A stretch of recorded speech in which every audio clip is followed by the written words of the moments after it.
All right, guys. Welcome to the Deer Shop Podcast, presented by Siman Brothers Outdoors and the Leaky John Boat Company. Your track job was the first fun track job. Oh, that was the best. That kind of like, I think part of my life was influenced by that night. Looking back on it, my biggest regret was opening day. I knew where it needed to be. I should have just done a simple hang and bang off the corner of that field, and he would have been toast. But I didn't. That was our first public land deer hunting trip, and it went extremely well. 5 years ago, we couldn't shoot a deer at 100 yards with a slug gun. Now you're shooting turkeys at 100 yards with a shotgun. It was a 90-yard shot. Pass through. And then you miss him 3 times with a rifle at 70 yards on video for the whole world to see. Yeah, that's what Caleb did. This is the first buck I've shot in over 10 years. And, not to get too crazy emotional about it, but like 10 years, no buck.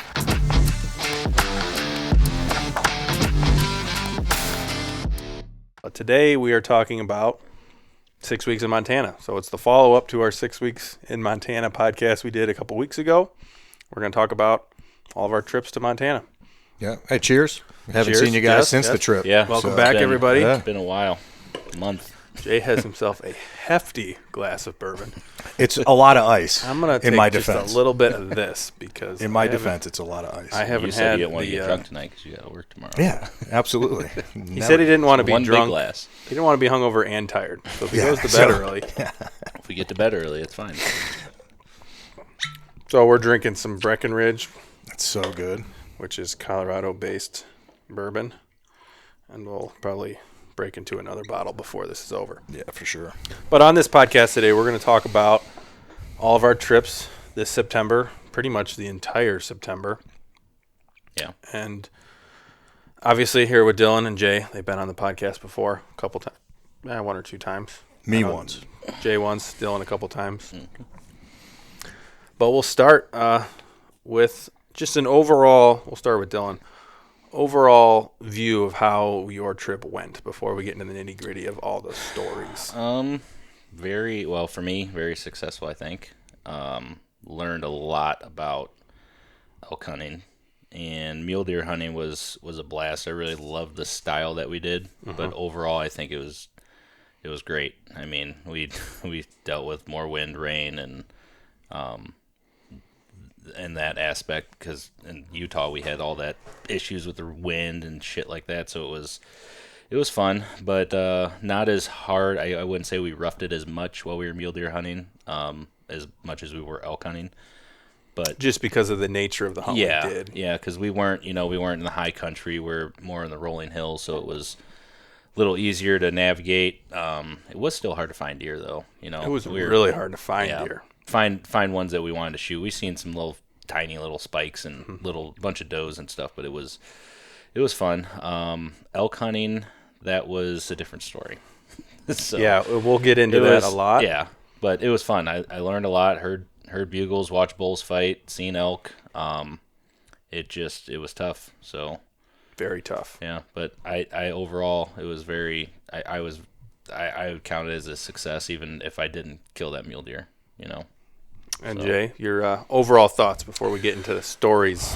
Yeah, I think I said on the last podcast, when it comes to goals, right? Like on the drive home, were there things I regretted, or did I feel like I did not push myself, or whatever? From those perspectives, it was. I'm happy. I'm happy. I felt like I pushed myself hard. I had a couple goals, and like as far as how many nights I wanted to spend in the backcountry, I blew that out of the water.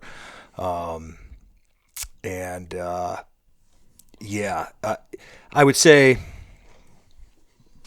kind of go probably for different reasons than Dylan, but like the overall experience in Montana.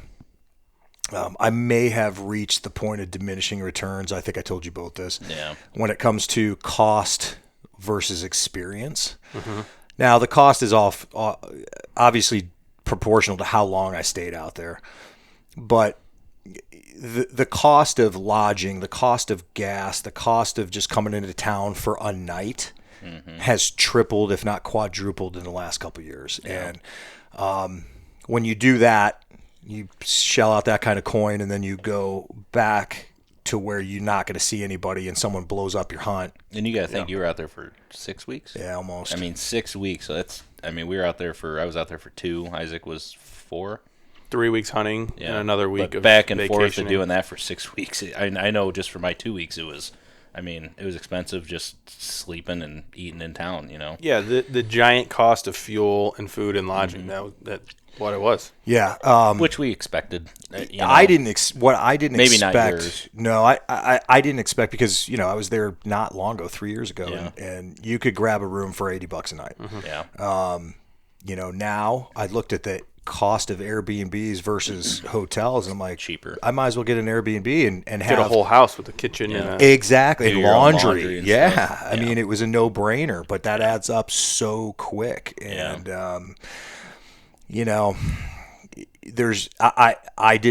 my biggest surprise was the amount of people. I'm just blown away by the amount of people. It didn't matter where you went. There were people everywhere. And I know all the YouTube guys are like, "Oh, don't worry about that." Well, I worry about it, because I literally had someone blow up one of my hunts. Yeah. And I know that's public hunting. I get it. But again, it goes back to diminishing returns and what you're dropping, and dropping in coin and what you're getting out of it. And that's a personal decision. And, I got a lot to think about moving forward. Yeah, so. It's made me rethink this adventure style hunting that we've been doing I've been doing it the past 3 years. Jay's been doing it a lot longer than that, where we basically leave Ohio, leave the house for an extended period of time, whether that be 2 weeks, a month, however much time we have off to put into the hunt. We leave the house. We plan on staying on the road that entire time. It used to be really cost effective because gas wasn't expensive, food wasn't expensive. If you needed some lodging, that wasn't too expensive. But nowadays, it's almost to the point where you could go hunt for a week, maybe get some private access, something like that, and it would be cheaper than these adventure style do-it-yourself hunts, just purely due to that, because we have the... Depends how long you stay out there. Yeah, we have the burden of having to drive 24, 30 hours to get out there. So that in itself costs a significant amount of money. I think I had like $1,800 in fuel. Yeah, I was something like that. I didn't count. I never sat. You don't want to. I never sat and worked. All I know is, I based my budget on time that I was out there last time, and the amount of time I was out there, and the amount of money I spent. So I kind of added a percentage to that, plus my extra time out there, and I probably quadrupled it in cost. Mm-hmm. It was really, really expensive. And it kind of makes you rethink the lone wolf mentality that we have. So we took 3 different vehicles for the whole time. So we each were pretty much solo. We were hunting together a lot of the times, but we could go off and hunt solo. And that adds such a large cost because of that fuel standpoint. Yeah. Like our trip to Montana last year where we went bear hunting, well, this spring actually, was so significantly cheaper than this trip because we were sharing everything 3 ways. We had 3 guys sharing lodging, 3 guys sharing fuel, 3 guys sharing everything like I that. think we stayed together, all 3 of us, one time. One day. Yeah, it was on the way out. Yeah. Yeah, just on the and way out. then it was me and Isaac stayed a couple nights together. Me and Jay stayed a couple nights together. So, but it was, yeah. Yeah, so Even the hotel room, cheapest hotel room I found was $120, and I got the jacuzzi suite. That was the cheapest room. That was when you were by yourself on your way home? No, I didn't stop on the way home. Oh, yeah, that's right. No, that was in what hotel was that? You don't have to say it. But It know was, which one it was. it was the cheapest hotel in town. It was for sure. And it was. I mean, it wasn't a bad hotel, but So yeah, that's one of my major takeaways was the cost of this whole thing. Yeah. The cost versus Same. experience. You know, and then like for people who haven't done it before, the listeners, Montana success numbers, and if I'm not mistaken, it might be nationally, but I know Montana specifically. I'm pretty sure public land success is around 9%. yeah. 9%. So are you like? I got a lot of wisdom from my buddy Andy, which you guys met. And he's a very successful elk hunter and a resident there. An Really, awesome resource. really nice guy. Yeah. You know, there's not many people out there that would take 2 random, me and Isaac random, help us, give us ideas and tell us, stick in there, stay in there, and hunt certain areas and do these different things. And it takes a lot for a guy. I would never do that. Yeah, I don't think. especially a local you know guy. what I mean? And for him to offer to pack out and Yeah. help for us if we were Yeah. to shot one, that's just that's huge. He's a great dude. Yeah, really lucky to have him as a friend, and one night we were just talking, and he said, there's 2 types of people when it comes to elk hunting. You're either a process-driven person or a result-driven person. Mm-hmm. If you're in elk hunting for the result, you're probably going to be disappointed. Like you're probably going to burn out real quick. Mm-hmm. You have to embrace. Yeah, I think it's a valid thing to talk about at some point. Yeah. because you take one hunt getting blown up, one whole area getting blown up, so you can blow up your whole week by one person coming in and screwing up your hunt.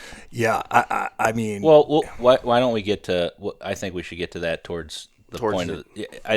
We should start with this, and then we'll end on that stuff because the elk hunting was all where we ended at. Yeah. Okay. So we'll start with our. We'll let Jay take a backseat for a second. Okay. We'll start with our. Because I have a lot. I want to talk about a lot of the whole elk hunting side, yeah. and I don't want to skip over the beginning portion of the hunt. But we'll start with our mule deer hunting on the east side of Montana. And to preference, while we were doing this, Jay was getting his feet wet on the west side of Montana. Yeah. Elk hunting already. So he was already getting it started while we were mule deer hunting. Yeah. So where we started, it was rough. Yeah. We seen some deer. Yeah, we were hunting just vaguely on the east side of Montana. So everybody knows the way that state is. So we were hunting on the east side. Rolling hills, not too big of mountains and stuff. And we were dealing with incredible heat. Yeah. Not a lot of pressure. We didn't really run into too many hunters, nothing like that. That wasn't the problem. The problem was the heat and the lack of deer. Yeah. Like we just weren't finding the numbers of deer. And with my experience in the area, rifle hunting it a couple years prior, there was deer everywhere. Yeah. And this time there was basically no deer. Well, and I think that has to do with the season too. A lot of we were there when it was hot. Obviously we found deer in crop fields and stuff. Private, couldn't hunt it. Yeah, so where these deer were hanging out was probably river bottoms and crop fields. And we walked river bottoms and we found sign and stuff, but we just weren't seeing the numbers and the caliber of deer. We took a long drive the one day, did a huge loop, and we sitting there, and I think we just stopped. Yeah, you had to go to the bathroom. There was 2 really good bucks that jumped up, 3. I think the 2 were really nice, and there's another one still bedded there. I think that was. Yeah, I can throw in some video. I got video. Yeah, of the them. day before season. So one of them that was definitely a shooter for us. Yeah. But the problem was with those deer is they were in the middle of this sage flat. It would have been like stalking an antelope.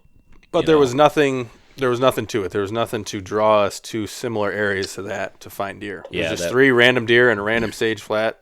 No brush around. No, yeah, which the sage flats hundreds of miles. How many days in was this? This was when we were driving before season opened, because we would have hunted, or we would at least probably camped there, and maybe went up on top that next day. And we were trying to get we're trying to find deer, a view of the area, and see where these deer were hanging out, and where we were going to hunt. And we did our e-scouting, but we needed to figure out, we need to narrow down where these deer were. Yeah, because where we were, basically we were just chasing pronghorn the whole time for you. Yeah, so I was hunting antelope. And we found, we took a walk back a couple miles back there, and beautiful spot, had that little four corn come up to drink water. But our biggest problem, it was probably more mental than it was the lack of deer. We found some awesome glassing areas, and we were glassing enormous areas and not seeing any deer. Yeah. So it's kind of deer hard were moving, you would, It's kind of hard to narrow down and want to camp and want to hike 3 miles back into this spot when you're glassing this giant area and there's just no deer to be seen. So we felt like we were wasting a lot of time. Yeah, so that's when we moved. And I think we just... Is it a pin? We dropped it was an area that I e-scouted. Because our plan was whatever spot we picked next was going to be closer to elk hunting.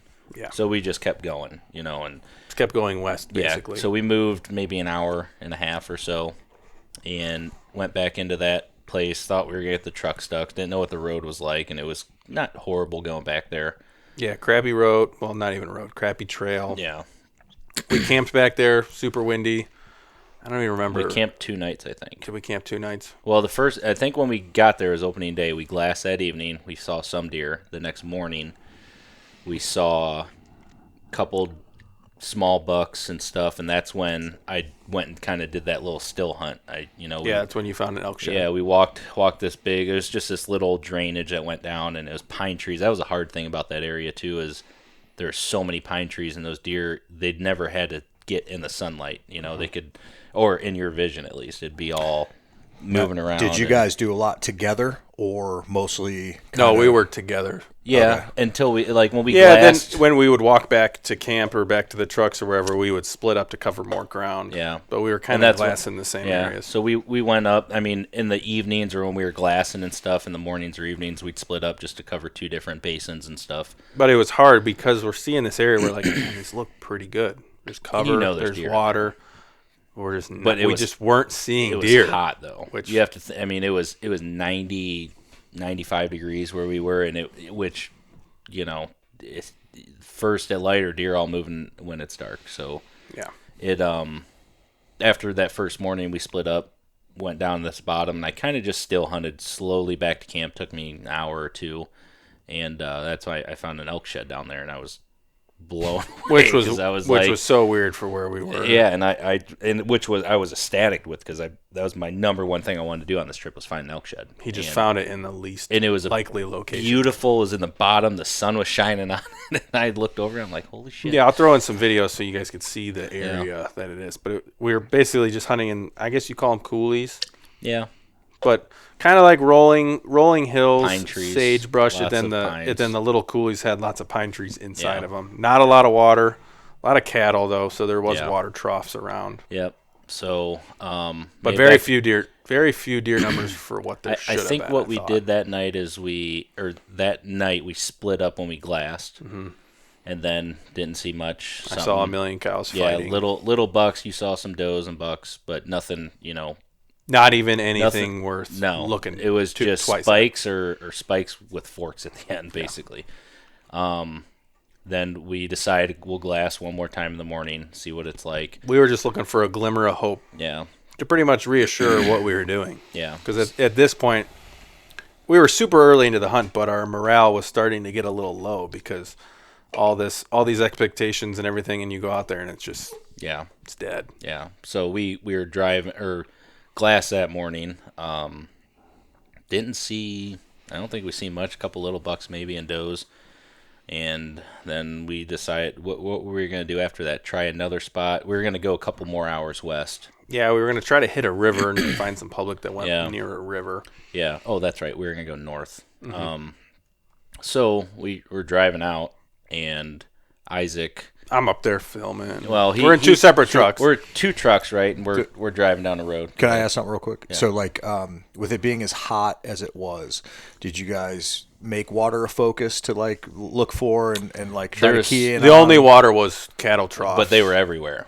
So I mean, we could watch a cattle trough, but it had 50 cows at it, so there's no way you could hunt it. Yeah, and there was probably a cattle trough every like half a mile. Yeah, I could see the one point where we were glassing that last evening. I saw probably 3 different ones. Yeah, and you've seen a couple of antelope at them and stuff. The ones, but it's not like you could go hunt it because it's just surrounded by cows and. Yeah, because all the cows were just around them. But not saying deer don't go to them at night, but we just there was a decent stream nearby, probably like 3 or 4 miles away, but there was no public that went up to it. Gotcha. We were at the nearest public to that stream. Yeah.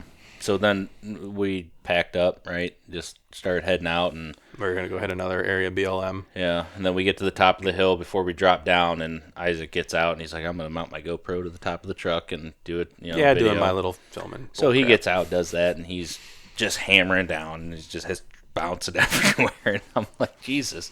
So I'm paying attention, and we're driving. I get down to the bottom, and we start going back up, and I look over, and 2 giants, and I mean some of the biggest mule deer I ever seen in my life, jumped up about 6 yards from the truck, and I'm like, oh my God! And I just drive off. And I didn't want to, I was sitting there. I just keep driving because I don't see them. No idea. I was sitting there flickering my lights, don't have service. I'm trying to call them. I'm like, I don't know what to do. So I'm like glassing them, see them go up. They drop down the other side, and I'm like, I just threw my truck in park, grabbed my bow, and started running. Because most of the time, what I've seen with deer is they'll, once they get over the top, they'll calm down and they'll feed and, maybe bed down again. I just wanted to see where they were going. So I ran up there, and I get to the top, and I'm watching, glassing, and I finally had service up there, and I called you, told you what was going on, and I'm sitting there, and I go that was after I came back. So what's going through my head while Dylan's doing all this, I drove probably like a quarter mile. I didn't see him on my rear view. We went through a pretty sketchy area. Yeah, you probably thought I blew out a tire. Yeah, it was basically like a side-by-side trail we were driving through. So I turn around because I'm like, oh shit, I'm gonna have to go pull Dylan out or fix his flat tire or do something. And I get up over the rise with my truck, and I pull down where he's down in the nasty shit. He stopped his truck in the nasty shit. He was pulled sideways on the road. I'm like, got off the road a little bit. I'm like, oh crap, his truck's busted. So I just drive straight up to his truck, and he's not there. I'm like, where the hell is he? He's not in his truck.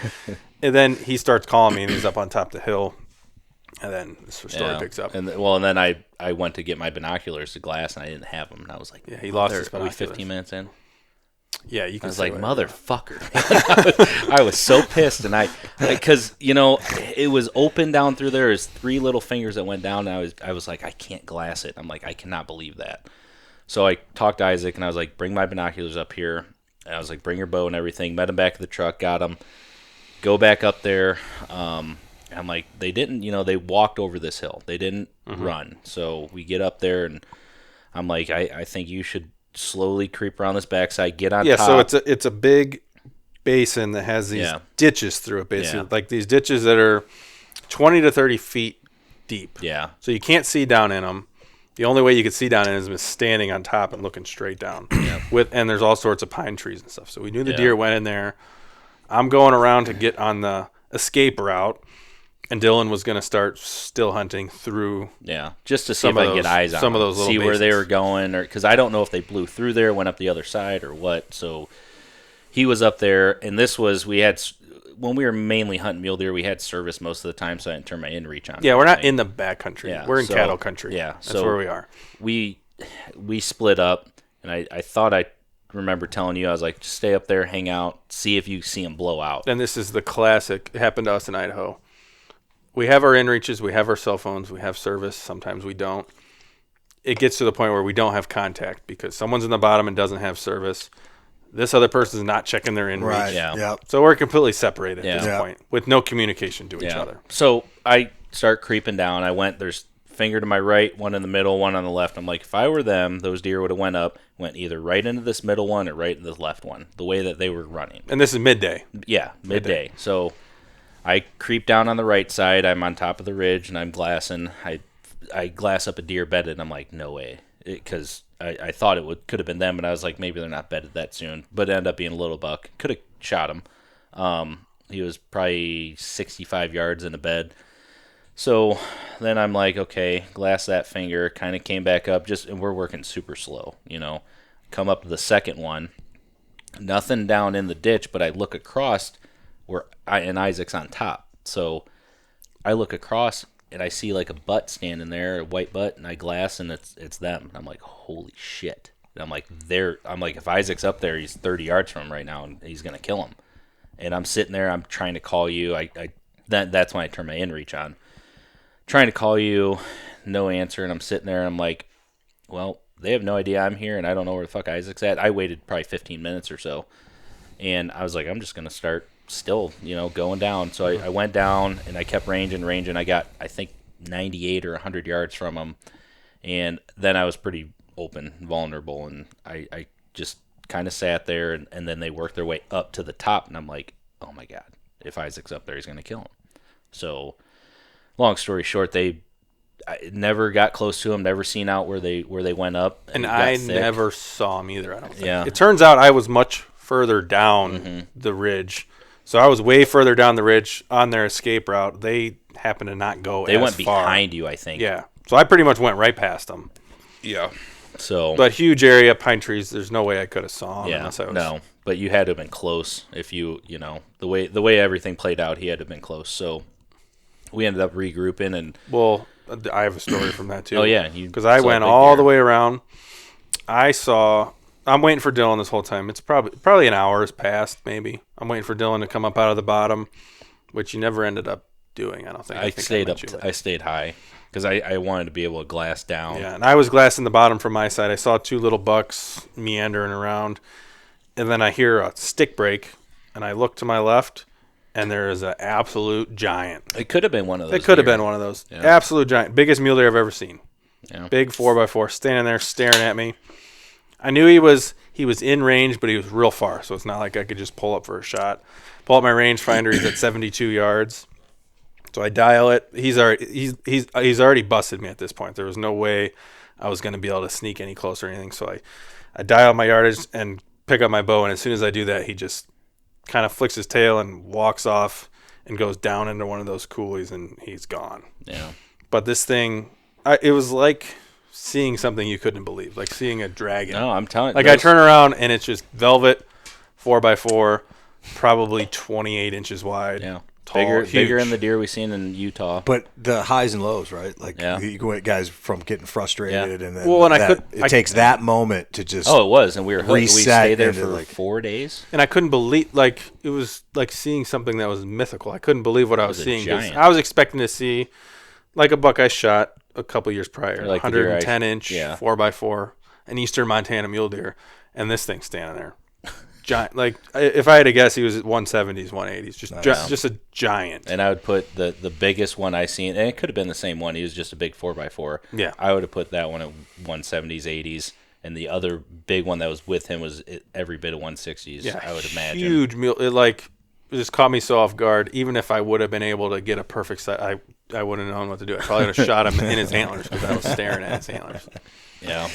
So needless to say, that really changed the way we were looking at the area now. Yeah. Well, that was on our way out, and when we regrouped, we're like, well, what are we going to do? We got to stay. Now what? Yeah, we got to stay. Yeah, because actually, I think if I remember right, we were in texting cahoots about you meeting out, and then you're like, we just got on some big deer. I kept saying, I was like, I think we're going to be out there earlier than we expected.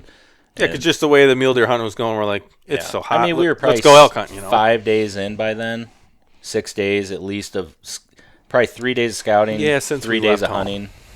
So, it was a big change, and then we went back up to the top, and we just started camp up. Found a place to camp, and we're like, well, I guess we're going to glass this basin tonight. Found a good glassing point. And is that the night that you went after that deer? I think that was the first night. Yeah. Might have been. Because we said, no, I don't remember. Know. Regardless, a day or two later. Yeah. Glassed up night. We never ended up seeing those deer again, I don't think.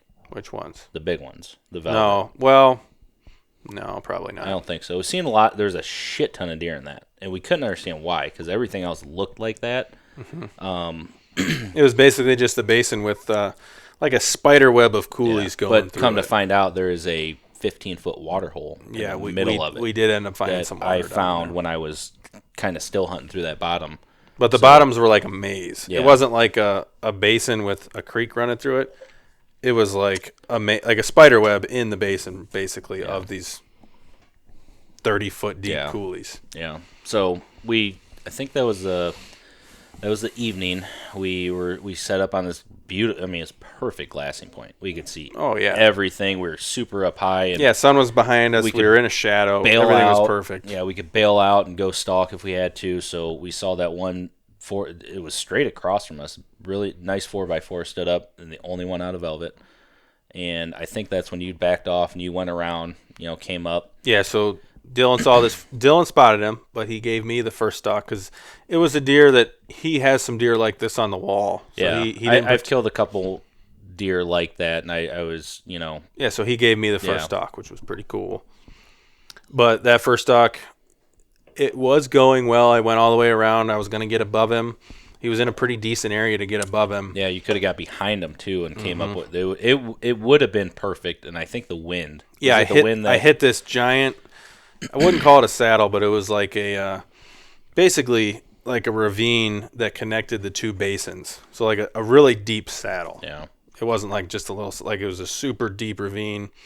And as soon as I hit that, the wind was wind tunneling straight through there and blew right to him. Yeah. And blew right to a bunch of other deer. Yeah, and I remember then him and there was a couple other deer with him or around that kind of blew out and went down. So that was kind of it for that night, and I think that's when we had. But we didn't really see him blow out. He kind of just went with those. Yeah, other he deer. didn't know what was really going on. The deer that were closer to me blew out and took him with them. Basically. Yeah.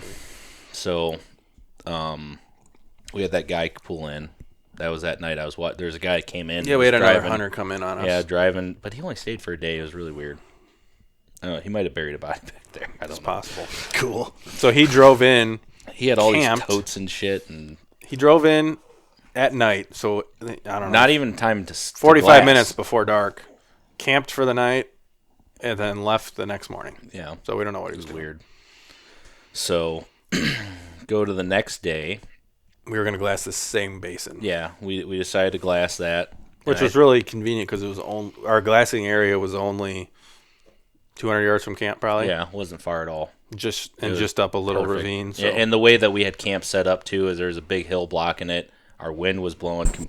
Yeah, no matter which way the wind came, it wasn't going into that. Our basin. camp was on a big flat that went off to the next Yeah. basin, so we were separated from where we wanted to hunt, but we were also pretty close. And I think we hunted that next day, and I don't think we seen anything. No, we hunted.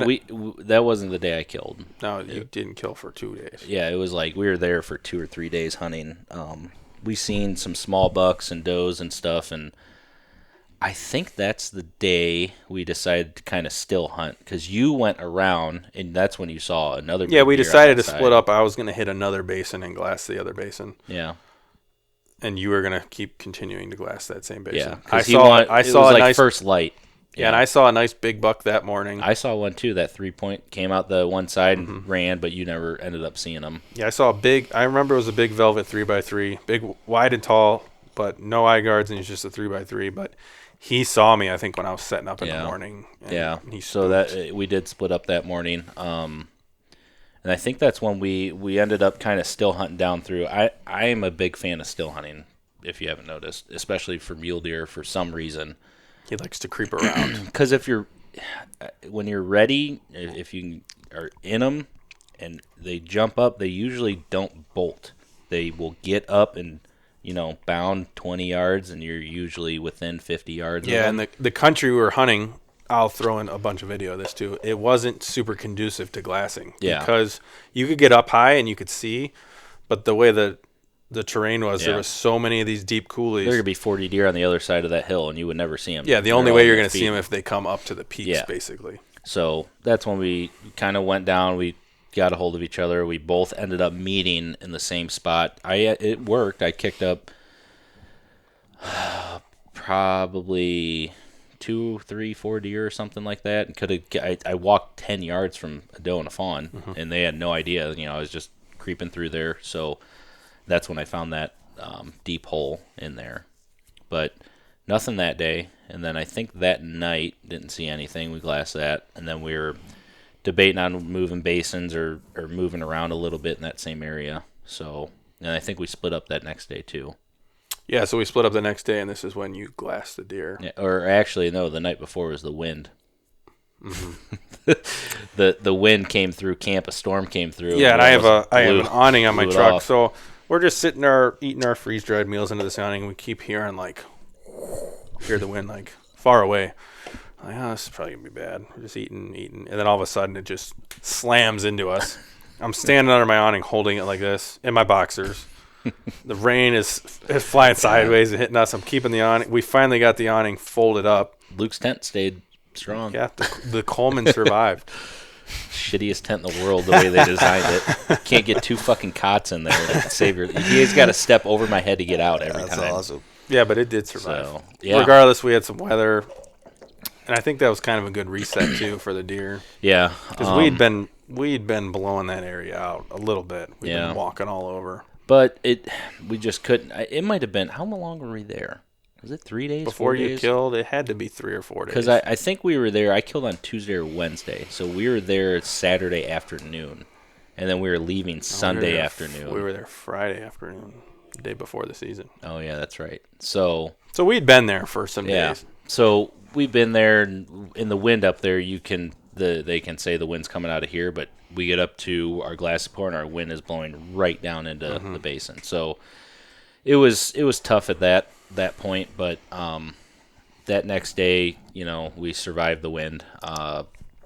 Went up to glass and we split up again. Isaac went around to that same spot because he saw that big deer, and then we just needed to cover a little bit more ground. So we're glassing, and actually that same bed, the same bed that 4-point got up out of, I'm sitting there glassing, and he gets up out of the same bed, the one that Isaac stalked. So yeah, we saw him 2 or 3 or 4 days or whenever it was. So I texted Isaac, and I was like, that fucking deer's up here again. And the way the wind was, I was like, if you go try and come at him from that angle, it's not going to happen. But I was like, he's moving way down, and he's heading, his direction is towards the truck almost.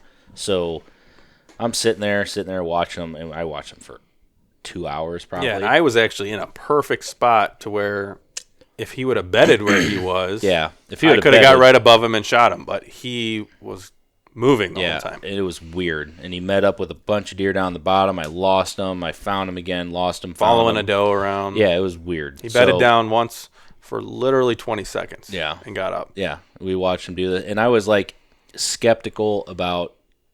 I kept sitting there pondering and that's. I don't know. I wanted to shoot him, but I was like, man, if he goes down this ditch and he gives me an opportunity, I'm going to go try and kill him. So he's fucking around for literally seemed like an hour on this hill back and forth, and I was texting him. I was like, I can't see him. So I don't know if he bedded down or where he's at. And he goes, I can't see him. When he could see him, I couldn't. When I could see him, he couldn't. So, yeah, the way our angles were. Yeah, it was weird, and I was like, if he goes down in this ditch and doesn't come out for 10 or 15 minutes, I'm going in. So he does that, goes in there, and I'm like, okay, going down there. So went and took all my stuff off, dropped it off, started going. I told Isaac, I was like, if you could see that area, he knows what area he went into. I was like, either film that area or if you see me, film me. And I'm walking through. I put my stalking slippers on. And it took me, I don't know, how long do you think it took me? And it was only 200, maybe 150 yards. Probably 45 minutes. Yeah. Long enough to where I was trying to film him through my spotting scope with my phone. I think I ranged it, I was a mile away. Yeah. Almost a mile away. So I'm trying to film him and not film him. And look through my binoculars, look through my spotting scope, camera. Yeah. And I'm like, I can't just film him the whole time. I can't film him for an hour. Yeah. So at this point, I knew where that deer was, but I wanted to go so slow because I wanted to make sure I gave myself an opportunity and I didn't fuck this up. Mm-hmm. And that's what I did. I took my grand old time getting over there. And luckily, I didn't blow any deer out of that first ditch I came because he was in the middle finger of where we came over the original day, and he was in that. So I went through the first finger, came up the other side, and every step I would sit there and glass, and then I'd put my binos down and I'd range, and I'd dial my pin to where I thought if I jumped him, he was going to go. So I'm going slow, and I get to a point and I look over and he turns his head and all I see is just like his eyes and his antlers, and he turns and we look at each other at the same time like, oh fuck, and he's 30 yards away. And I don't know if he was bedded down or if he heard me and was stood up already, but we saw each other at the same time, and he turned and he had no idea what I was. My wind was good, didn't smell me, he just saw me. So he's bounding off, and I take my rangefinder, and I'm clicking, and I go 86, 7, 8, 9, and I saw his legs start to slow down. So he slowed down, put my rangefinder away, dialed it to 90, and as soon as I got drawn back, I remember him stopping and having his head turned towards me. So I had plenty of time.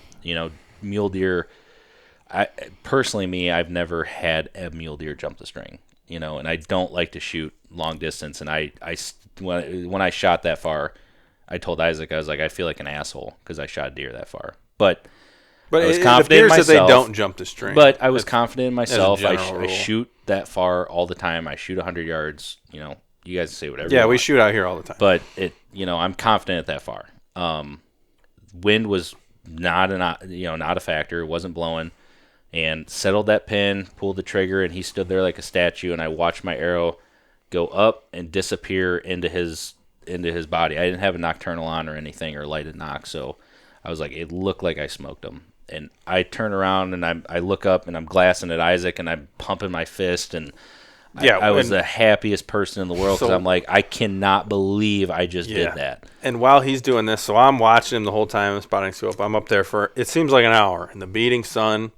It had to have been an hour. And like he would move. I'm filming him on my spotting scope. Dylan would take like one step and stand there for 5 minutes. So I'm trying to film as much as I can with keeping my sanity.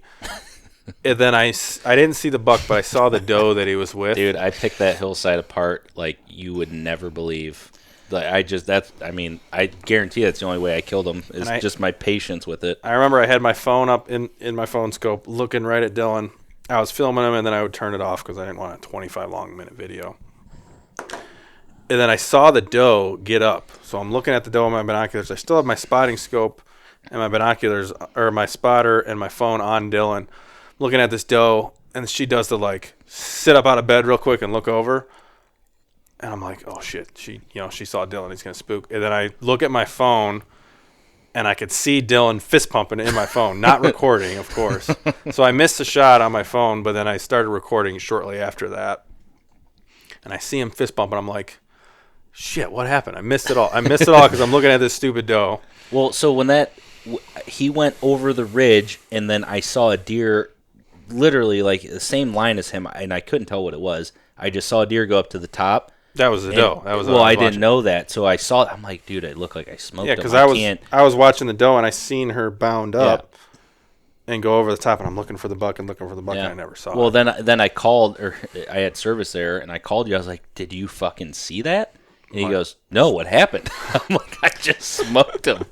So, and then at that point, I start recording on you while you're talking to me, and you walk up to the arrow and stuff. Yeah. So, that's when I walked up, found her. I was like, I want to go make sure it's good blood. It was perfect blood. We went back, met up, and went back to the truck for a little bit. Yeah, probably a couple, I don't know, 2 hours later. Maybe. Yeah, because I was unsure. That's what we were worried about was the heat. Yeah, so I wanted to make sure. I was like, if I don't see him in this bottom or on the side of this hill, I'm going to give him most of the day. And but we did feel good about the shot because you heard the pop when it hit him. And then we found the arrow. It was a clean pass through, and the blood was beautiful. And I wasn't, I can tell if my arrow. The only reason I couldn't see my arrow is because he was in like a super dark shadow, and without a nocturnal or luminoc, I couldn't see exactly. It looked when it went down that it was perfectly level, everything. So we ended up going after, tracking it, and coming up over the hill, and I think he was laying 80 yards from there. if that. Yeah, the blood trail was crappy because it's hard to track so hard to in find. that sagebrush and stuff. Rocks and stuff. But he actually went right where that doe was. So if I wouldn't have kept watching the doe when she went over, if I would have just watched that spot, I would have saw him run right by there. Yeah. So, and I don't know if he went down and then went down to the ditch or if he died right there. Yeah, so and spinning and stuff. Yeah. So we went up, found him. Did Perfect recovery. shot, by the way. Absolutely 10-ringed him. Yeah, So double lunged him. That's as phenomenal. perfect as you can get. Pass through everything. Phenomenal. And people. And the blood You're trail gonna catch getting some shit for it. For Oh, sure. I blood know. trail getting up to him wasn't that good, but once we got up there, it was like a murder scene. Mm-hmm. There was blood everywhere. Yeah. I don't know. I'm confident myself at that range. If I wasn't, I would never shoot that far. I would never shoot a whitetail probably over 50 yards just because. They're a little different beasts. Yeah, they jump. I mean, and I've killed. That's my 6th or 7th mule deer. I've never had one ever, and I've never seen one. I've watched a lot die too. Never have jumped the string. Now I've watched videos where they have jumped the string before, but I don't know. I was confident and took the shot, and it paid off. But I wasn't proud of it. I would say, So I get that. It was awesome. Yeah. We at this point we were so elated. Oh my It was God. like we were on cloud. I hugged him. I was Oh, like, dude, I was absolutely. like, this is like the struggles that we were going through and finding deer and getting in the right deer. And I mean, if anyone has ever done a spot and stalk on the ground with a bow before, and you're successful with whatever animal you're trying to kill, even if it's a doe, you know how hard it is, and it's hard to get close, and it's hard to hunt them, hard to make a good shot. There's so many things going through your head, so it definitely, it was a huge relief, and I was like, dude, we did it, Yeah, it was we it were was awesome. pumped. And then we had to make sure we had to get this thing butchered fast because it was hot. Yeah, it was really hot, so we cleaned that up real quick, got back to the Which truck. you owe me for that still, by the way, 'cause I butchered the whole thing. You never, I said I'll help you, and you're like, Well, I had do it it. yourself. I was in a Groove? I was in Yeah. a groove. And we quartered that thing up. Well, I appreciate it because I ate some of it later when we hung out. And Yeah, it was delicious. like 20 minutes. Yeah, we did the gutless method, and we got it done super Yeah. fast. So it worked out, and then our dumbasses, we went all the way back to town. Didn't look at the weather, remind you.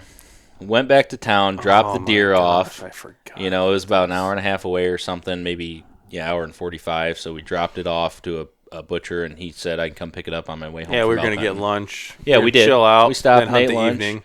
And then we're sitting there at lunch, and I'm looking out the window. I'm like, look at that fucking gray cloud. Mind you, And it it's- hasn't rained in weeks. Yeah. And we get out, we walk out from the restaurant, and the whole fucking west, coming from the west, is black. And I'm like, oh shit. And our tent's still up Yeah, there. we talked to somebody in the park, and they're like, oh, big Yeah. storm's coming. Yeah, everything's set up at camp, tent's up, and I'm like, fuck. And it's been so hot. We had all the windows open. Yeah, on the that was the tents. biggest thing. We had all our shit sitting out, and my pack was sitting out. Everything was sitting out. My bow was sitting outside Yeah. still. So we raced back there, and it ended up not being bad, I don't think. It ended up not raining until we got back. We didn't hunt that evening, I don't think, No, I don't think so. because it was dark. rainy It and was windy. pretty much dark when we got back. And we were going to move spots and blah, blah, blah. Yeah. But So- basically, that ended our first round of mule deer hunting. Yeah, and then we went to another spot. We did a bunch of scouting. Yeah, we weren't stayed in a running into hotel much that luck. next night. Went to a different town. Yeah, it Wasn't was there smoky. There, Smoke. Oh, yeah, that's yeah. exactly. Yeah, You read yeah. my mind. You read my mind. That's Because exactly what I was going to that's bring why up. we couldn't find.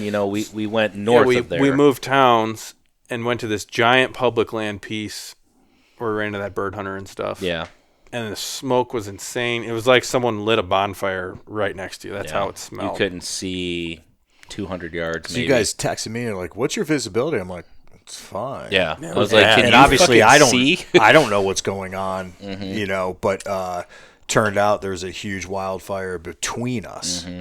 It was east of me, west of you. Yeah. And it was bad. And we went to this giant spot. Looked good.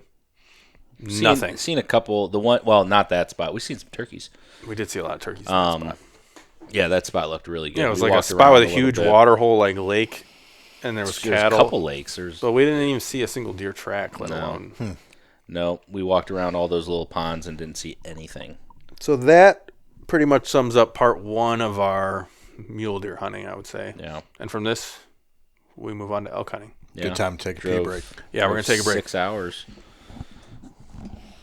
if I was going to mount this mule deer, but I'm She like, by you. you know what? Laying The down. fucking memories that we just had doing yeah. this motherfucker, Fucking I'm A. mounting him. Yeah, right. You know, That's why I like the bear mount. My bear mount, like is that's gonna be a good one. That's good. All right, did you figure out what pose you're gonna do?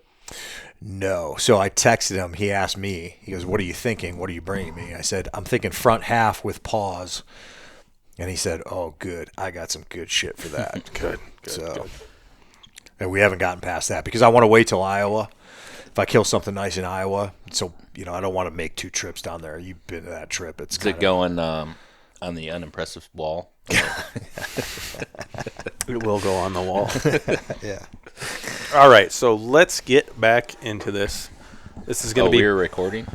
Yeah, we recorded for the past 50 seconds, but I can edit all out. So we're going to get back into this. This is going to be part 2, probably in the same podcast, but after our break. We are going to start. Well, we'll start with Jay's story, what he got into while we were mule deer hunting. We got the mule deer hunting stuff out of the way, which he just reminded me you did get into some stuff while we were mule deer hunting. You killed something. Yeah. So, I already had kind of a decent game plan of what I was going to do, and I went to a place I'd been to multiple times, thanks to Andy, actually. I've never been there and not been on elk, so why not start there? Yeah, and I knew there were wallows there for early season that I could hang a camera and just kind of see what was going on. And that was exactly what I did. I got there the afternoon before the opener, got settled in, and had 2 people. To describe this, people use the term trailhead.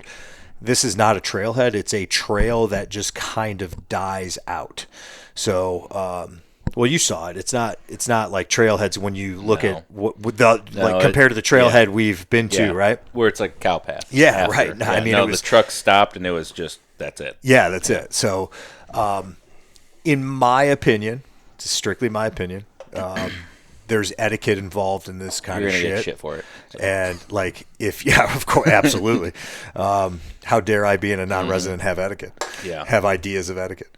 But so I have hunted this place before. I've had negative interactions with people at this place before. It is what it is. But that's where I went.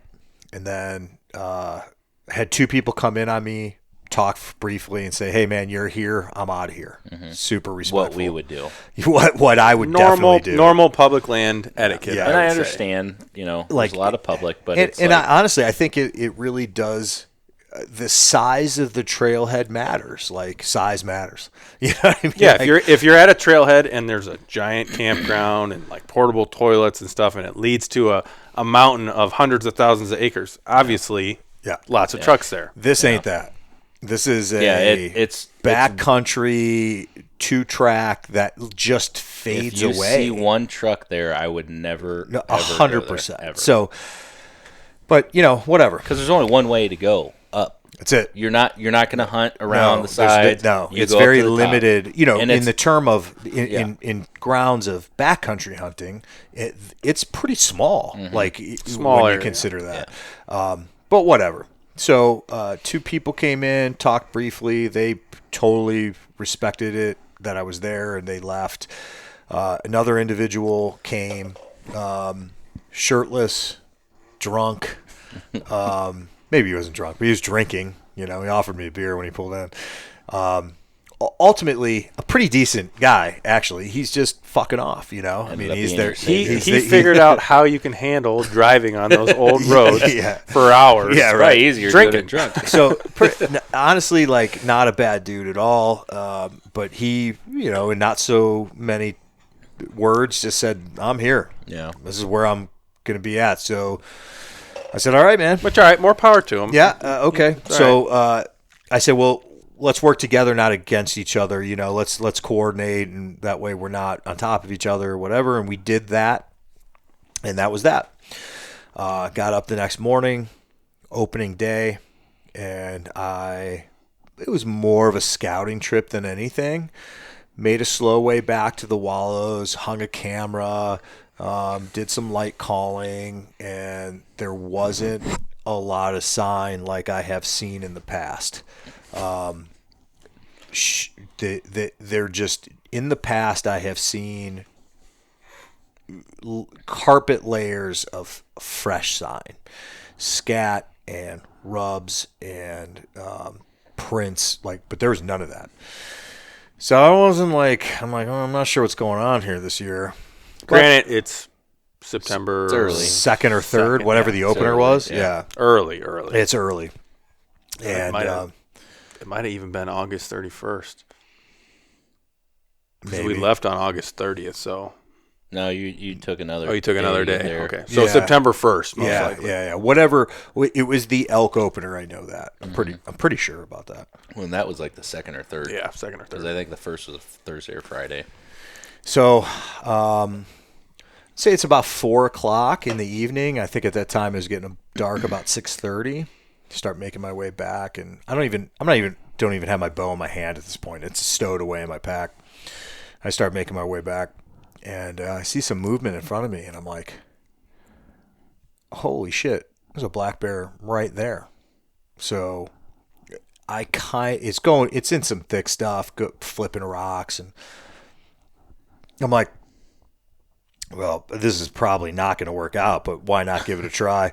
So I fling my pack off, I range where I think it's going to come out, and knock an arrow, and sure as shit, came out exactly where I thought it was going to come out, 37 yards, drew what I thought was a 10-ring shot, double lung, growled, spun twice, took off. But the topography, 50 yards over the sill, couldn't see anything. And I'm like, I'm pretty jacked up. So I give it a couple minutes. I'm texting you guys. I walk over, find my arrow, blood everywhere. And I'm like, done deal. That thing's going to be laying right there. Yeah. Did you say what it was yet? What was? What you shot? Oh, I did don't I? think you- I don't Black think you bear, did. I thought Yeah, so. yeah, you may. I don't know. Yeah.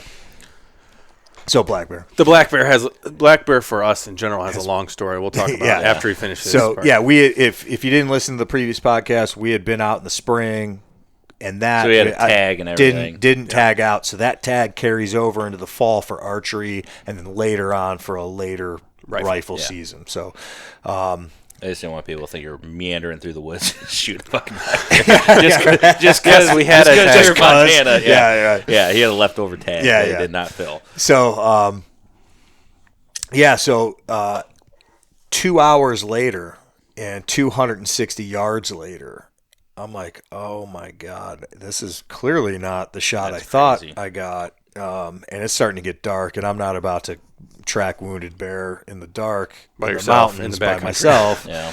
So, I'm old school. I got like a ribbon of fluorescent orange. I tied it up on a tree, and then I marked on my phone, last blood. Started making my way back to camp. So I get back to camp, and it's dark at this point, and I'm just sitting there in this particular place. I'm camping at my truck, and I'm got the tailgate down, and I'm just sitting on it, making a meal. And the dude who camped next to me came, and he came back from his hunt.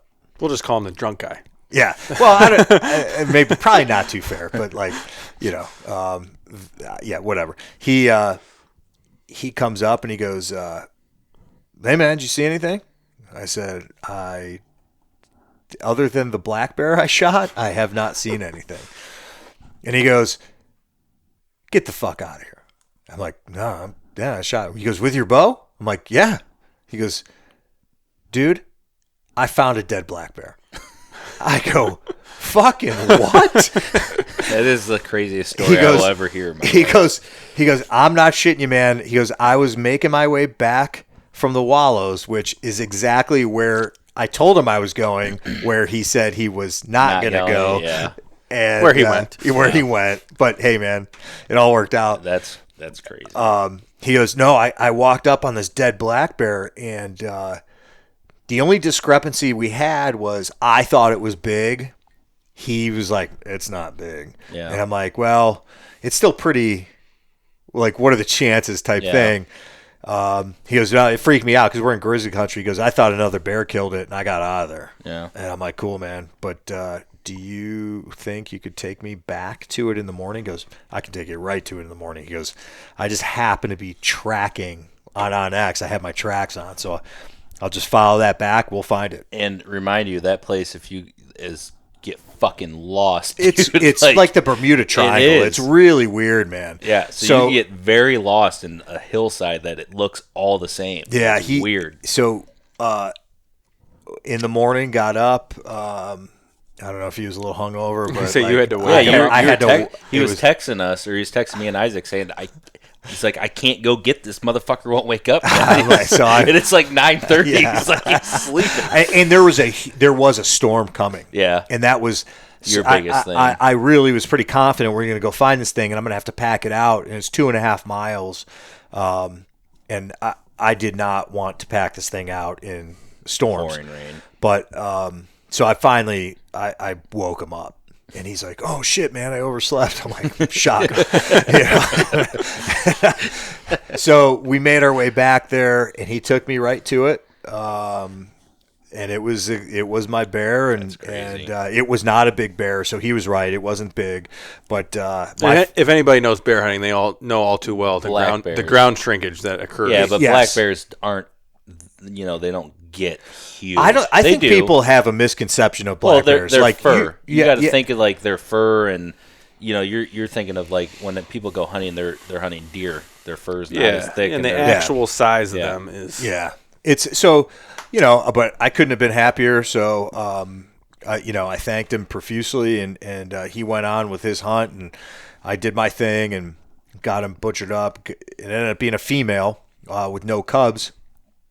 Got her packed out to the truck, and then made my way to town. Had to check it in with a biologist, and I told him, it's probably pretty young. It's not a big bear, and he's looking at its teeth, and he goes, you know what? She's not as young as you think she is, man. He goes, I'd say she's at least 5 by her teeth.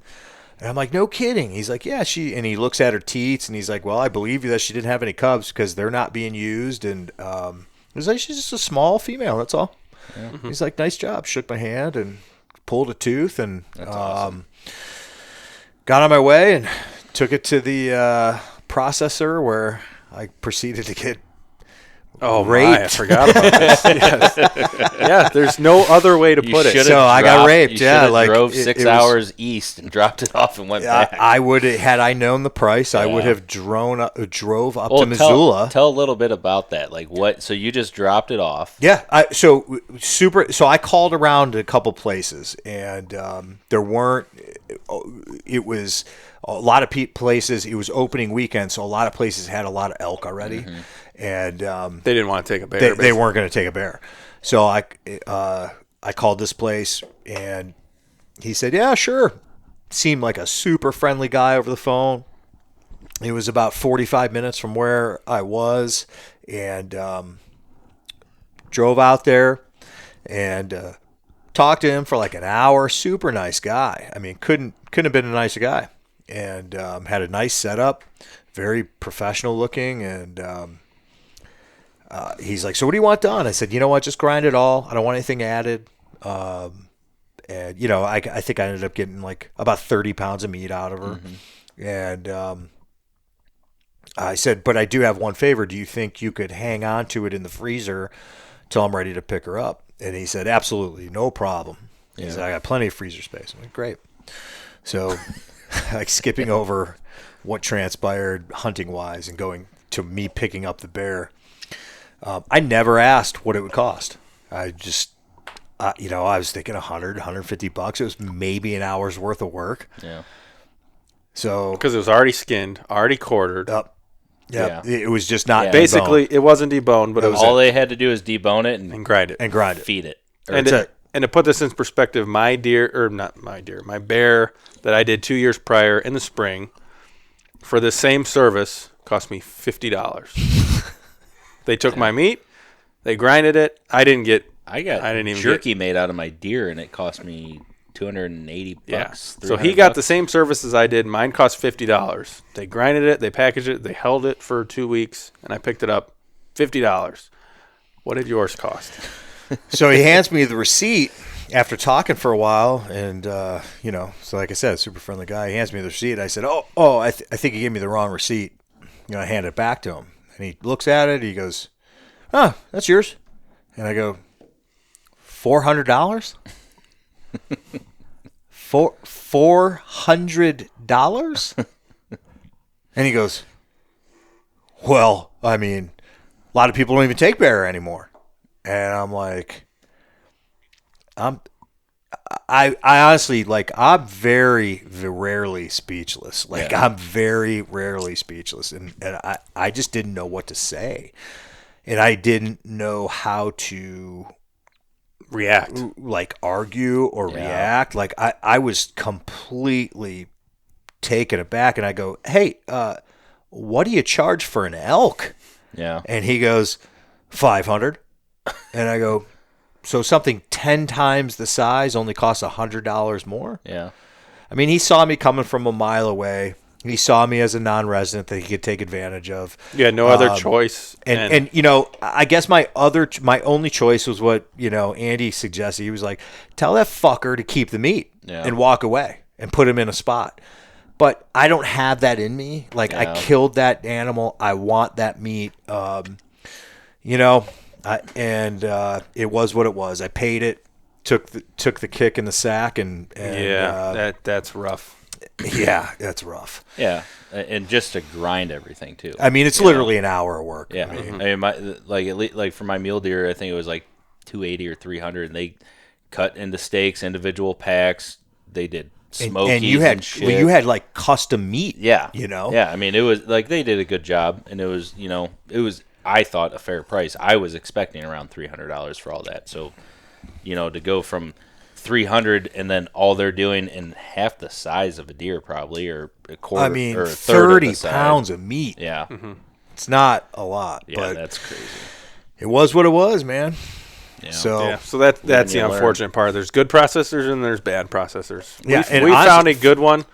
If anybody wants to know, that you'd have to publicly, or you'd have to privately ask me, and I might tell you where it is. Yeah, maybe. But we're not going to say where it is because it would give it away. But we found a good one, and Jay found a bad one. Yeah.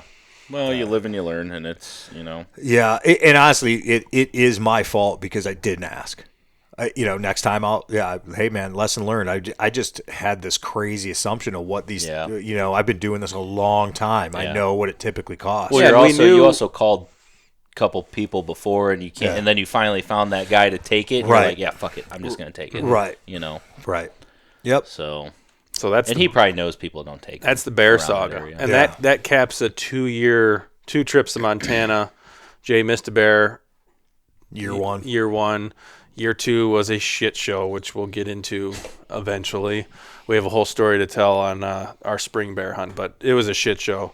So Jay got his payback on bears, which was it's awesome. At the end of the day, it's just money, and you can't take it with you. And it's just a good story to tell, and a lesson learned. It's a fucking crazy story that the guy just found it, and the whole story how it played out.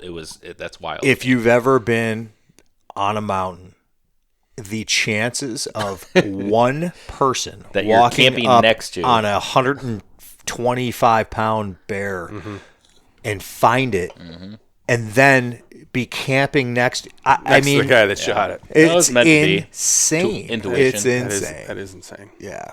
And it's awesome. I mean, you got an archery black bear in Montana. Yeah, I'm pretty stoked with that.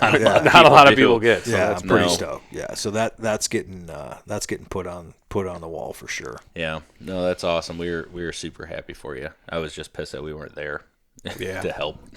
Yeah. Oh, and then I ended up packing out in the thunderstorm, which is fun in itself. Oh, dude, that sucked, but also awesome at the same time. Yeah. So, and did you go elk hunting after that, or do you stay?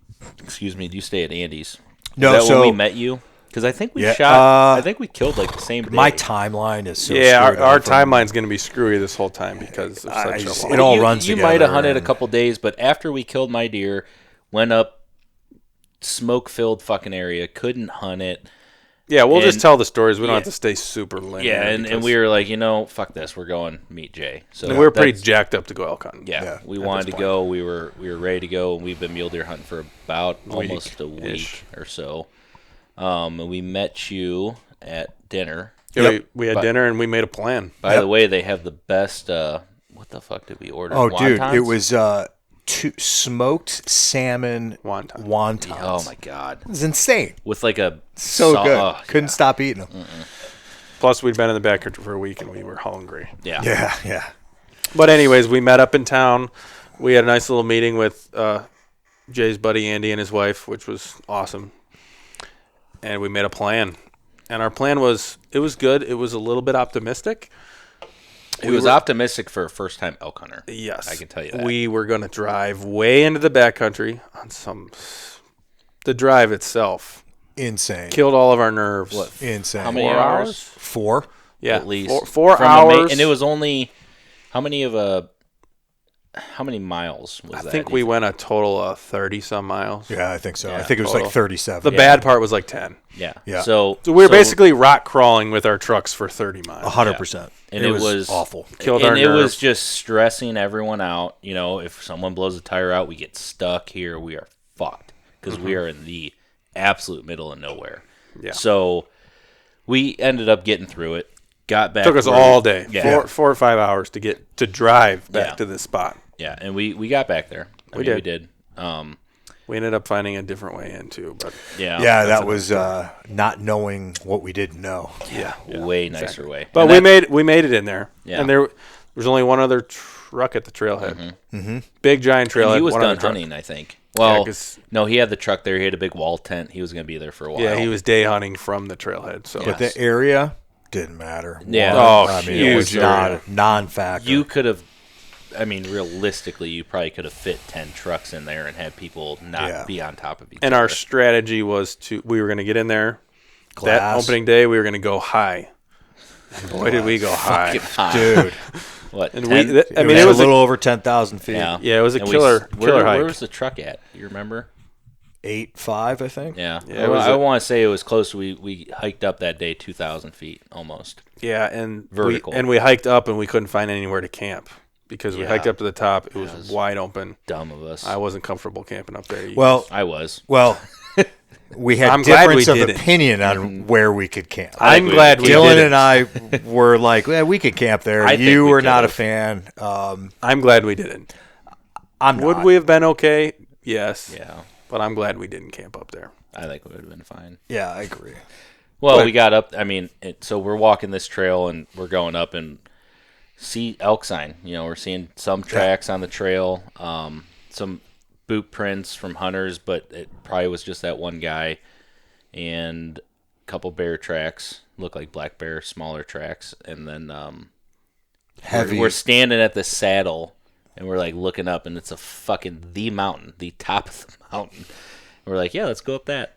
So and we did because we wanted to be able to glass and find elk. And it was the place to glass from. Yeah. Oh, It 100%. was. We could glass a giant mountain, probably, I don't know, we could probably see 5 miles in front of us and 2 miles on each side. Yeah. So we were glassing a huge and area. actually, that's another, thanks to Andy, because him and I stayed up mapping that night, and he was somewhat familiar with the area, and I showed him what we were looking at, and then we pulled it up, and he's got his laptop up and I've got mine up, and we're looking, and he goes, listen, man, if it's me, I'm going right here day one, and I want to see what's going on in the area. And he was 100% right. Yeah, and it worked. It was a grinder to get up there. It took us a while. The first night we got up there and it was hot. Well, it was cold, but we were so fucking hot, sweating. Yeah, we got I up. think we got glassed up that late evening. Late afternoon, set camp. Well, we went up, came back down, set camp, went back up and glassed Yeah, that that's night. right. That's what we did. So Yeah. we went halfway We went up and down, blah, blah, blah. Yeah. Camped on we ended up camping in a crappy spot, too. Yeah, 45 degrees on a fucking slope. Well, regardless, we didn't went see up, anything glassed that night. We saw some cows, we saw moose. Yeah, saw a cow. We did Saw hear- some other hunters way far away. That was the night we heard the bugle over the hill. Yeah, heard bugles at last light. Yep. So we had an idea. There was elk there. We knew they weren't hammering yet. We heard just one or two faint bugles, basically.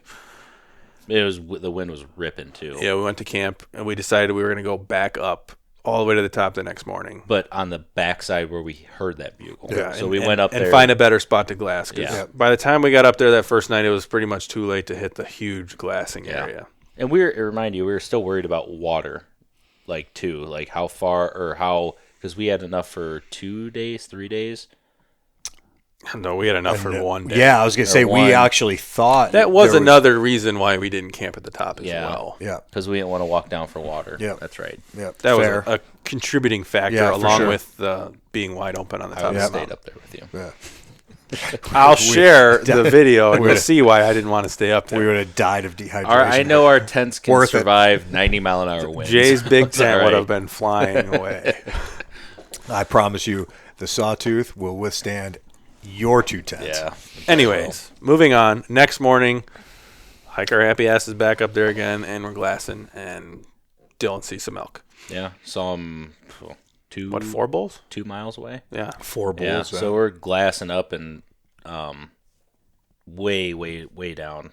2 miles away, I think. See one bull walking up, looked like a spike or something, small one, and then we start watching them more, and I'm watching, then 2 bigger bulls come out, nice, respectable, probably 5x5s or so. Yeah, so nothing typical, giant. if anybody's familiar with Montana, these are the typical Montana general public land bulls. Yeah, they were probably like the shed I found. Yeah, Yeah. probably like 200 to 225, Yeah. maybe up to 250 bulls. Yeah, so they were nice, and we watched them fight all morning. They fought for 15 minutes. I got a bunch of video of it. Got video of it. Kind of getting a game plan together for that then. Yeah. So, and then we were sitting there as we were watching those elk, and I think they started going back up to bed as we were talking, and we looked down, and there's a little bear. Yeah. cub. Oh, that's right. I forgot about tiny. that. Little the size of a coyote here. yeah, a little cub. Yeah. So, and we're in grizzly Like a country, so legit we're solo cub. Yeah, and And Jay goes, "That's not a fucking grizzly, is it?" We're like, "I don't think so." Yeah, and I had a bear tag at this point, and I wanted to kill a bear too because of the experiences we Yeah. had. So I get my bow ready and everything, and he comes up to I think 40 It was yards. pretty light colored, right? It was. Like, because It was- I thought it was when a the- grizzly when the cub, and I'm sun- like, oh, fuck. The sun was hitting me, looked a little brown. I Yeah. have some video of him too. But he came up to like 40 yards, and then we're looking at him through binoculars, and we're like, crap, he's like 50 pounds. Yeah, yeah. So at that was point, we cool, just though. watched him. That was really cool. I mean, we were that close to a bear, and he just walked right up to us, little cub. We were worried about, if it was a grizzly or the mom being there, because we were all standing there like jackasses. Yeah. So So that would have been fun if it was a grizzly. went back to camp, packed up, got water. We actually found water. We got water before we left. Or no, did we stay there one more night? Or did we I don't know, but I got to pee again. Sorry. All right, pause it. break? All right, we're going to get back into this. We took a break, and we stopped at our first elk encounter. We were successful in finding the elk. So Jay can talk for a minute, and Andy said this a lot too. The hardest thing about elk hunting is finding the elk. That's what his... Yeah, so mission accomplished with going to the glassing spot. We found the elk. And then... We found bulls. Yeah, we found bulls. And we had the bugler the night before, then put eyes on them much further away, probably a mile and a half the next morning.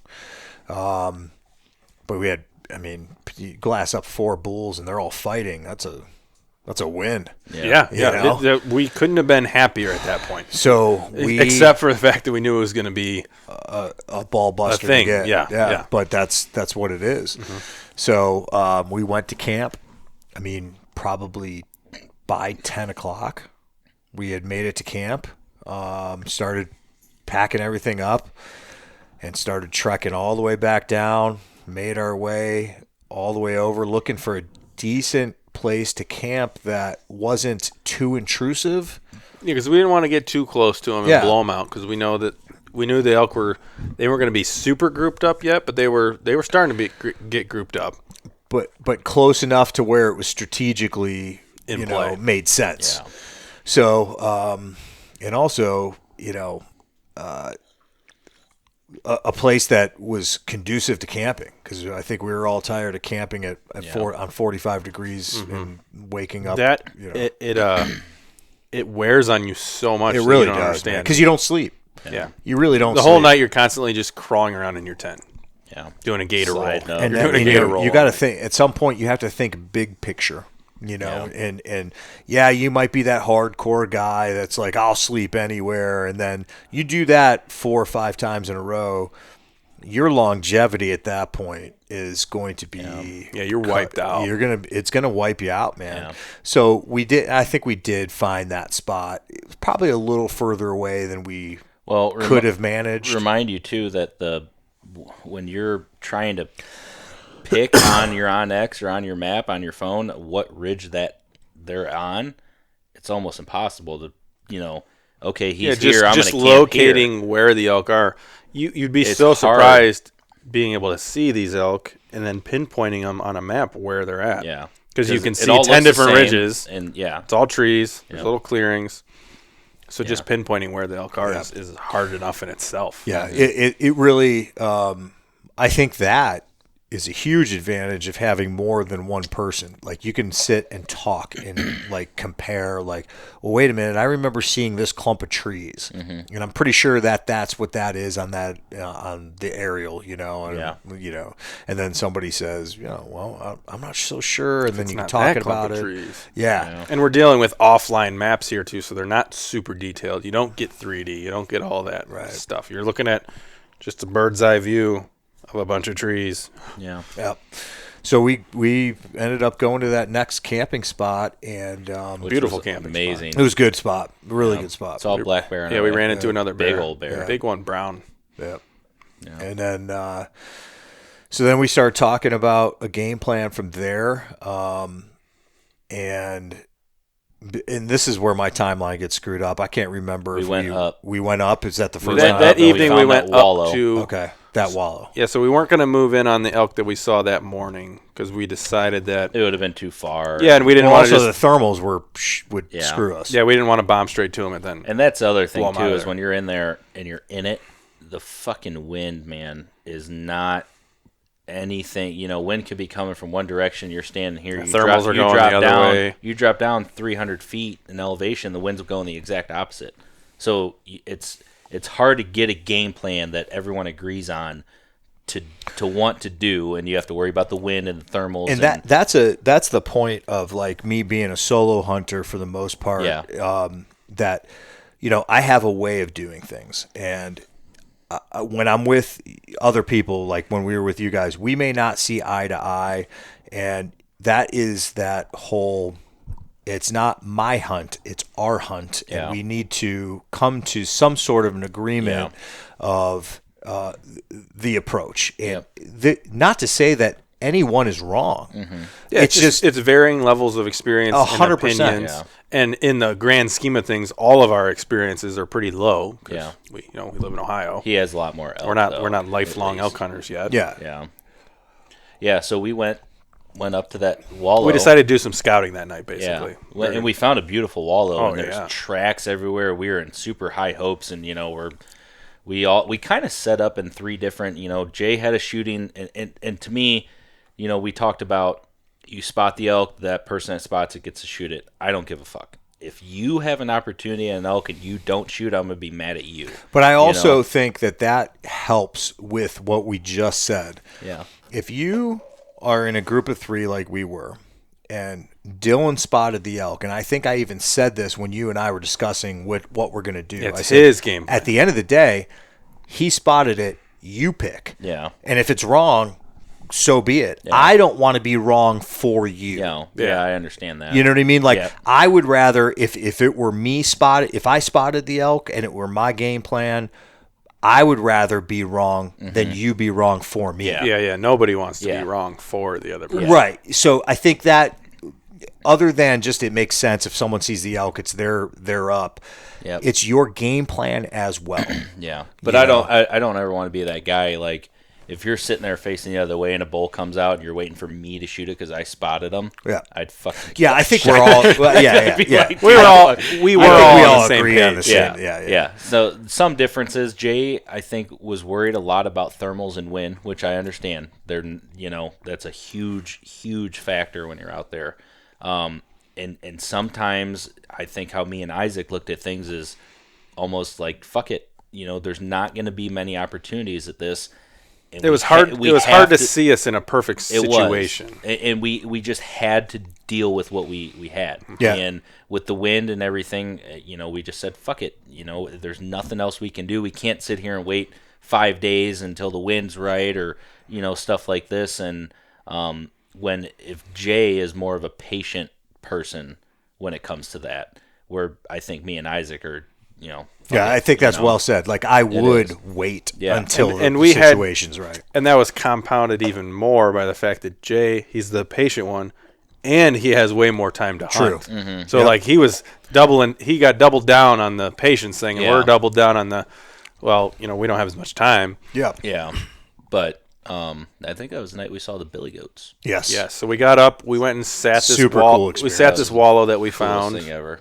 And we saw mountain goats, which was cool. We didn't even know they were in that area. We were sitting there, and I hear these fucking, and it sounded like horns clashing. Yeah. And like no one's around, I can't see anyone, and I'm like, I look up, and I'm glassing, and I'm looking like straight up, and I see white dots. I'm like, no shit. And I turn around, I found you finally. I'm like, there's fucking goats up. I'm like, goats. They're up the top. Yeah, it was rocks falling there. Yeah, it was rocks. For me, they were kicking rocks. It sounded off. like horns clashing. I thought it was elk coming in to the wallow, and I had just called when it happened. Yeah, because we were all set up on this wallow, but we couldn't see each other. We were about 20 yards apart.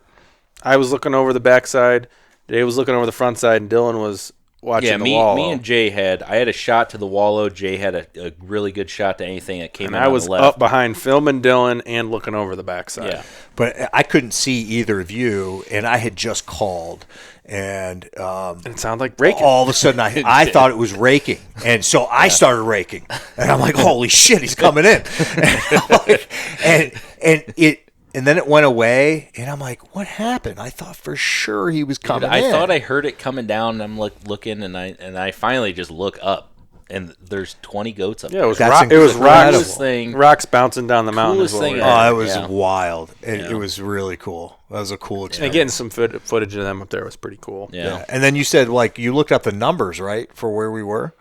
Yeah, there's an well, I don't want to give away the numbers, but there was an estimated, a very small amount of mountain goats in that entire... And we saw more than the estimated amount. That entire mountain range, so several units, and we saw basically half... All of them? Yeah, basically half the mountain awesome. goats that live in that area. That's super cool, man. That was a cool experience. Man. And I looked up the tags, and they give, like, none, basically. Yeah. So you can't even on them. And so that was the night of the storm. Yeah. Hellacious storm blew through. Well, we found the lightning. grizzly poop. Oh, we did find some grizzly sign in that area. Which made me settle uneasy. Known for grizzly. Scared of bears. So there was a lot of them in there. Yeah, and then we had that storm that night. Next morning, solid game plan. I felt like we used the thermals, got up early before light, made our way over to where we saw the pretty good trek. Kicked up some deer, elk. Don't know what they were on their way in there. Yeah, kicked up. I think they were deer. Then we ran into some mule deer, small bucks. Yeah. And then it was a good plan. It just we couldn't see where we thought we could see. Yeah, we couldn't. We couldn't see. Yeah, and it was the classic. This area is way bigger than we imagined. Yep. So we're like, we're getting to where those elk were, but it's another mile up this ridge. Yeah, and there's no way we can make it up there before the thermals even switch. Yeah. So that was the game we would play. Is once those thermals switch, you're fucked. You can't, unless you come up around above them. And that's why they are where they are. To come above them. Well, that's elk hunting. It's just a giant oxymoron the whole time. You're chasing the thermals and trying to chase them, and they're using the thermals. Mm-hmm. So there's no way around it besides coming in directly on the same level. Yeah. But I don't think we didn't hear any bugles. Yeah, I think we heard bugles. We did that morning. Oh yes, yeah, that's right. Yep. But that was on our way down, or when we when we were at the top. After we chilled out. And we thought we heard stuff, think they're squirrels and Yeah. stuff. We found some fresh sign rubs and stuff. Yeah, they were in there for sure. They were, 100%. And tracks. you know, and again, me being the patient one, and you guys being more go. I wanted to stay, but I wasn't going to stay by myself. Yeah. Because it wasn't realistic. Yeah. For me to, even if I killed something. Yeah. Well, we heard that bugle before we even came off that knob back, and we were going to head back to camp. We heard that bugle across, and we're like sitting there like, you know, he's bugling, but how in the fuck do you get to him? Because, you know, you think of a mountain, and this was a mountain. And we were on the opposite side. And you had to, it would have taken 5 hours to get over there, even in his range, let alone if he's still bugling or, you know, if he'd gone off another way, went over the ridge, anything. And it was a single bugle. Yeah. We only heard it a couple times far away. So we knew they weren't talking a lot yet.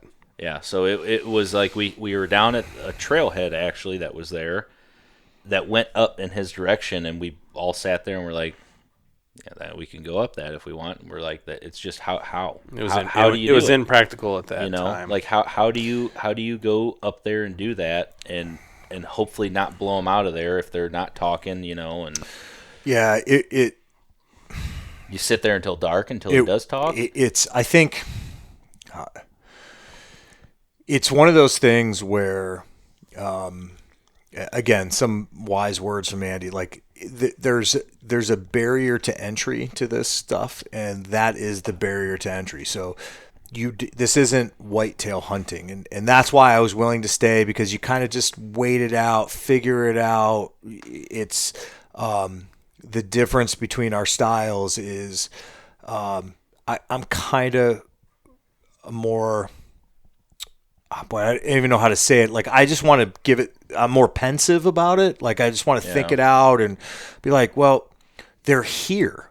Why would we leave? They're here. And and that's where things kind of started going in different directions. Where you were getting a little burned out, I think, from the just the back and forth, and you're like, I wanted to go mule deer hunting. You wanted to go mule deer hunting, man, and you had already killed, so. I was elk hunting for sure. Yeah, you're elk hunting, and I think I had reached my limit of not being solo yet. I'd reached my limit of I think group hunting. I think I needed a couple days to myself. I think what it was for me is that so I would agree that hunt that we did was pretty, you know, was hardcore. Yeah. And for me, for a first-time elk hunter being in that type of mountains, and, you know, I've hunted Utah and New Mexico and stuff like that, but these mountains are different. Mm-hmm. And I think for me, that being my first time in the elk woods, and I'm just like, holy fuck. You know, like, it's just not what anyone could picture. It is overwhelming. It is. It is. And then you sit there and you ponder and you start thinking, and you're like, how the fuck do we even get to them? You know, you spend all this time, which I'm normally a patient guy when it comes to hunting, but not when I'm out of state, because you, like Isaac was saying, you want to go and get, you know, we don't have a lot of time here. We want to try and make the most of it, but then you try and make the most of that and you burn yourself out and you're done. You know what I mean? Yeah, and I've explained this in the past. The whole time you're out there out west, you know your time is limited. Yeah. Because you got to go home eventually. So the whole time I'm battling like my inner demons. I'm like making the most of the time. I'm racing against myself. Yeah. I'm racing against imaginary people. Yeah. Well, that's the thing too, is you sit there and you think about, am I wasting time here? Do we need to be in another spot where there's elk going off? Do we need to be, you know, and then you just start thinking, and it goes to that whole thing, but we ended up agreeing that we were going to leave. So yeah, well, and my thoughts, I didn't agree, but like I couldn't, safety wise, after that drive where we were, you couldn't. If you guys would have left and I would have tried to make that drive out by myself and something happened, like we just talked about how hard the drive in was, right? Mm-hmm. If I would have done that by myself on the way out, and something happened, there's no telling how much more of my trip would have been fucked. Yeah, and we knew, so the extenuating factor too was there was weather coming in, so that played a little bit of role on us being able to get out. We were worried that if this weather came in, That's true. we were going to be stuck back there That's for true. at least the next week till the road dried out.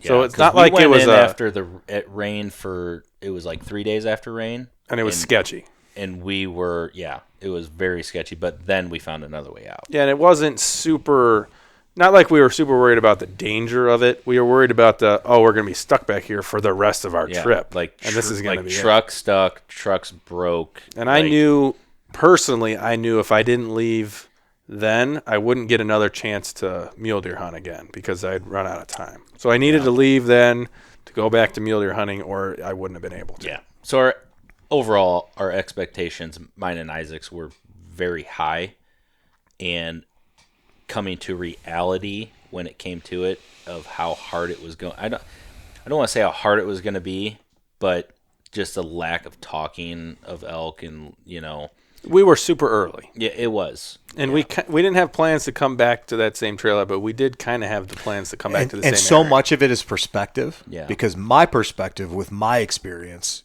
is, well, they were talking. Mm-hmm. Like, what is your expectation of talking? Yeah. So, like, we heard them the night before. We heard them the morning of. Yeah. Like, were they doing it every 10 minutes and, like, seeing it, like in TV yellow? shows Like, and yeah. videos and Like, stuff, it's Estes Park. Like, Yeah. no.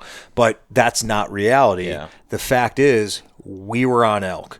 And it was hard for me to leave. Yeah. But Well, I know also, it was. but because you brought it up to me Yeah. later, like you didn't want to leave, did you? I know you and didn't. And I'm like, but also too, I had the time, and I didn't I didn't feel comfortable staying by myself with that drive because if something were to happen, and two, I almost feel like I'm being a dick if I stay and you leave. You know what I mean? Like, not that I'm affecting you guys at all, but I don't know. It was just something about like we were in a weird situation. I wanted to be a team player, you know. So we left. Yeah. And made our way out, which sucked for the first 2 hours. Like that. Yeah, I would barely take my fucking side by side. Yeah, it was so bad. It was terrible. But then we found an ulterior way out, and it made it a little bit better. But we still had to suffer that first couple of hours. Yeah. So and if nobody's driven on a road where you are at idle, going over rocks, this fast, this and worried bumping, about your tires so blowing for out. hours long. it's so bizarre the way it Stressful. affects your nerves. Stressful. It's so bizarre. And I think it really gets your nerves. And I really think that is a portion of what made me just the stress of that and the anxiety about it. And I don't get super high stress or anxiety about really much of anything, but that drive worried the sucked. shit and out of me. we're a couple thousand miles from home with weeks of hunting left, and if something catastrophic happens, we're done. Yeah. We're paying thousands of dollars to get our trucks out of there, and we're going home. Yeah. So, risk reward. Yep, for sure. We had to get the hell out of there. Yep. So we ended up going. We got how many hours? We made our way out.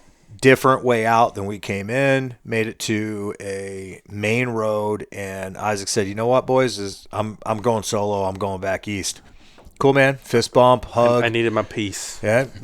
I needed a mule deer. I needed my piece. Nobody understands that more than me. And Dylan and I were like, "Cool, man. We're gonna go check out some other spots." What did we end up doing that night? We went into town and stayed? Cause we It was Airbnb, I think. No.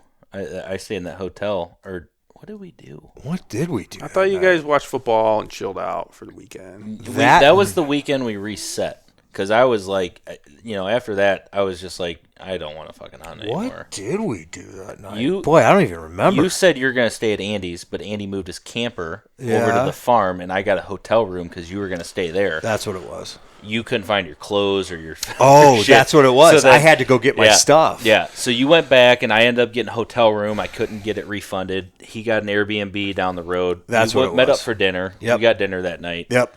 So Yep. And then I ended up crashing at a hotel after getting my stuff. Across the street from me. Yep, right across the street. And then we came up with a game plan. Yeah, we stayed there that was the last night. You got an Airbnb the next day. I went fishing the next day. Yep, and then met me at the Airbnb. Yeah. I went fishing the next day, went trout fishing. Fucking awesome. I hooked into a bunch of them, but never caught anything. But met him at Airbnb, got some good dinner, got food, reset everything. And because my mindset was I wanted to leave. I was done. I was burnt out. I didn't want to hunt anymore. And sitting back and, we took 2 days or so in the Airbnb, made food. Talked a bunch. Yeah, watched football. And it's all just part of it. It is part and of it. And it was a huge reset for me because I was like, after those couple days, I was like, I'm fucking ready. Like, I want to go back in. Mm-hmm. So then we ended up going back to where I killed my bear. Was it that place first? Yep. Yeah, so we went back there. There's no one up there. There's people on the road. They're an outfitter hunting or something close. Nobody. Yep. Yeah. So we camped there. And then did we hunt that night? Yep. Yeah, we did hunt that night. Yep. That's where we sat on that wallow. Yeah, we went way in the back. Found new wallows. Yep. Beautiful. Yep. Saw another super black cool. bear. Yep. Yeah. And then it was awesome. It was a great, cool hunt. Came back, and then the next morning, where I have this infamous story of these jerk-offs from California. Well, the same dudes came, and if you remember, we knew there were other hunters in there, but we didn't know where they were coming from because we had called. And their calling was atrocious. Yeah, their cow call sounded like a crow that it was sounded like on the road. like a dying cat. So you're 4 years later and you run into the same We're on the dudes. same tag rotation. Yeah, same Lucky dudes. us. Yeah. And these fucking jack-offs, man, they have zero fucks. They're not enjoyable to talk to. You can't, they're just jerk-offs, man. Yeah. And that next morning, I hear a side-by-side pulling into camp. We're just waking up. Yeah. And the side-by-side camps right in front of my truck. And everybody's piling out. And I get out and I go, hey, man, did you guys even leave us room to get out? He's like, oh, he's just dropping us off. We're not staying, but we're here to hunt, man. So I go, yeah, so are we. And he's like, well, we're on a bull. And the whole time, the bull they're on was us. It was from the night before. Yeah. The night before, because we were calling back and forth that evening going up over that hill. We knew they were hunters. They thought you were. They didn't know we weren't. Yeah. So he said, we've been on a bull in here for the past couple of days, and he said he's going right up to that wallow. And he exactly where we were calling. So that sucked. We knew there was 3 or 4 of them, and we knew we had to get out of there. So we is that the morning? Well, we just kind of still hunted all the way up through and went all the way into the back, found that wallow, and did we sit on that? Yep, that was day 1. Yeah. Yep, and then made our way back, and then the next morning was when we found them. Yeah. Well, and remind you that wallow we found, there's 4 wallows in one little open meadow. It was absolutely shredded. Yep. So I had super high hopes. So things had turned on since you were there. Oh, for sure. Seemed like it. Yeah. And there's rubs. And same place that I had my camera where I had pulled my card and had bulls on camera. Oh, yeah. Yeah. Did you get pictures? Yep. We got two different bowls. Yep. So we knew we were in them, but we agreed that I don't want to. It's not a big area. Yeah. For huntable areas, it wasn't a big area. So we both agreed. Let's get the fuck out of here, man. Yeah. So You just didn't want to have to deal with all I don't those want to deal people. with it, man. Yeah. I'd rather go somewhere with no bulls and no people. Yeah. You Not know, for- But we heard, jack-offs. there was elk in there. We heard them walking. That one night we got back to camp because we stayed there. they'd walk through camp. And we got up and we listened and we didn't hear anything. And, that's when we talked and we're like, yeah, fuck it. We're out, and drove around a little bit. So went to another spot that Andy had showed me. And, man, that first afternoon, we called in a cow to like him and I got into a pretty good groove of cow party calling. Mm-hmm. He's got a good cow call. I've got an okay one, and the two of us, like, it was affirmation. We got maybe 100, 150 yards from camp. Yeah, not far at all. Started calling and called a cow in 10 yards. Yeah. Like right up to us. She was wanting to know. Young cow, probably lost the herd. Yeah. She came in like that. It was a cool, super cool experience. So super, super high hopes for this spot. And there was sign everywhere, saw tracks. We did pass one camp, one guy with a quad. Yep.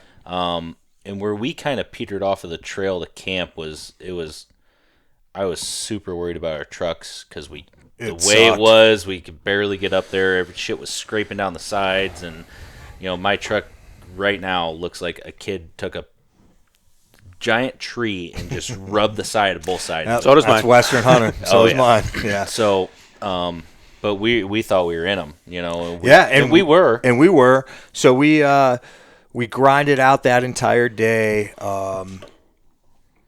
miles. I'm not. I couldn't even guess how many, but we got in. Weather rolled in. Well, no, we that was the first day. We went up, found that bench because that was the afternoon. Yep. Came back down. Yep. Camped, and then we went back up and we took the long way around up that ridge. Oh, right. Yep. Yeah. Yep. So we found that ridge, and we were going to try and focus our area on that bench. We found a bench with just tons of sign, rubs, tracks, shit, everything. Yeah, so, it was everything you're looking for. But we wanted to go. We had a spot picked that we wanted to go back in. It looked like a good saddle or a good flat thicket that there'd be elk in. Yeah. So we ended up went all the way around, taking our time getting back there. We dropped down in this spot, and we're sitting there, and it's just gorgeous. Just a beautiful spot. You can see forever. And then the fucking weather started rolling in. Yep. Weather rolled in, got a fire going, hung out for a little bit. Yeah, that was. I mean, we sat just there. Skip through all the nonsense of what didn't happen. We ended up making our way back to camp, and that night, Screamer, right by camp. That night, or the night? Well, the night before. It was the night before. Yeah. Screamer through camp, so we knew that we were in them. Yeah. And then the next morning, we were like, well, let's just hang out at camp and see if and listen. Yep. Because the camp was really deep in elk. Elk. It was that sure. cow we call was not far away. So and that bull we heard was 200 yards away, maybe. So while we're hanging out, we had 2 hunters come through, talk to them, and then we had a game warden come through. Props to that guy. Yeah. Oh yeah. That dude was a savage. So we assume he was like a vet. He had arm braces, not good legs. Motherfucker, that's savage. Like what are your excuses now? Beast. Yeah, absolutely phenomenal. Yeah. So motivating and super cool dudes to talk to. Yeah. So yeah, I mean, not all people you meet at the trailhead are pieces of shit. Yeah. So this is what ended my trip right here. I think is what was the topper on it. Seeing those 2 guys go up. They went up. Game warden came up right after them and said, "Someone," and he was talking loud and stuff. We were being quiet because there's elk, and I'm like, "Motherfucker!" So he came up, and we just thought he was going to do a check or something. Yeah, I thought he was doing a spot check. And he said someone shot a spike bull 8 days ago. He's like, "Have you guys seen a carcass? Seen any bears or anything?" And we're like, "No."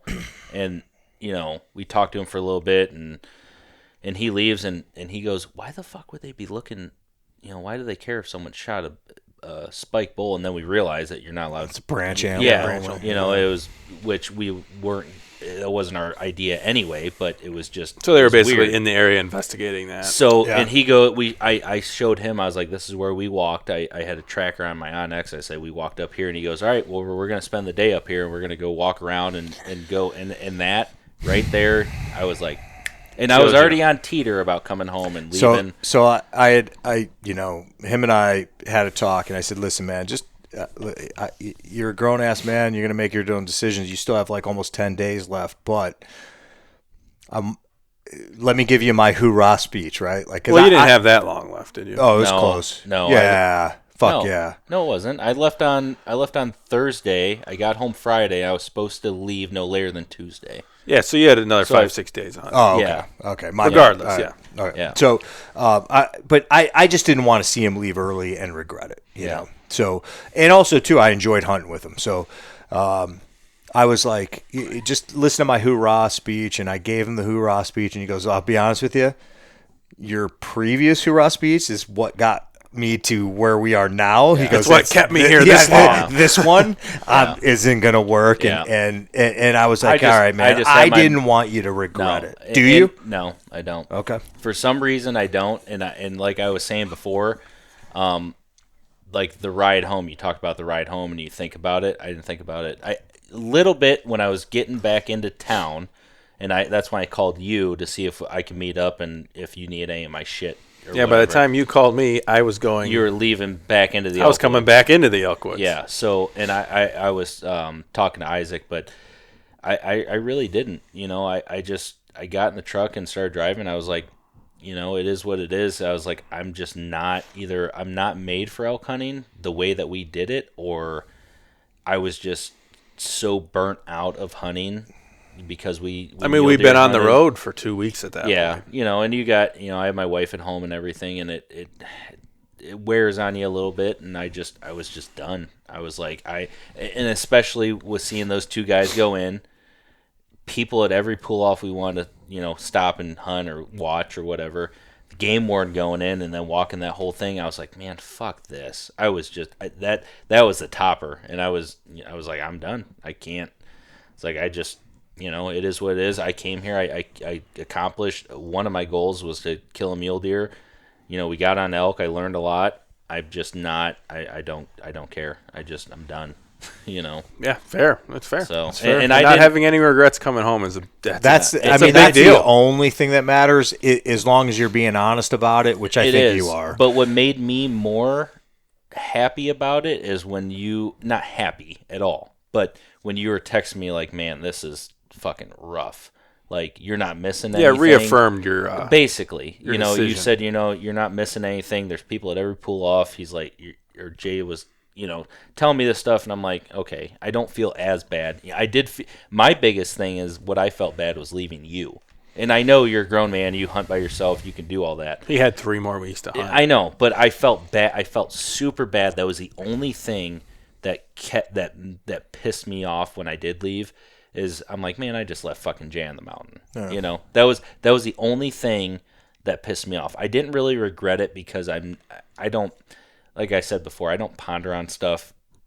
It is what it is. I left. I made that decision, and that was it. You know, I don't really get too in depth about it. I guess. Yeah, well, you told me that when that was part of my, you know. Yeah, that was part of your part big of my thing. speech It was is. like. In fact, Don't it was regret it. one of the biggest things. Like I'm like, listen, man. Again, hashtag seasons left, right? Like I don't want you to cut this short when you still have 5 days to do this. If it were me, it would haunt me. Yeah. That shit would haunt me. Yeah. And I didn't want that for you.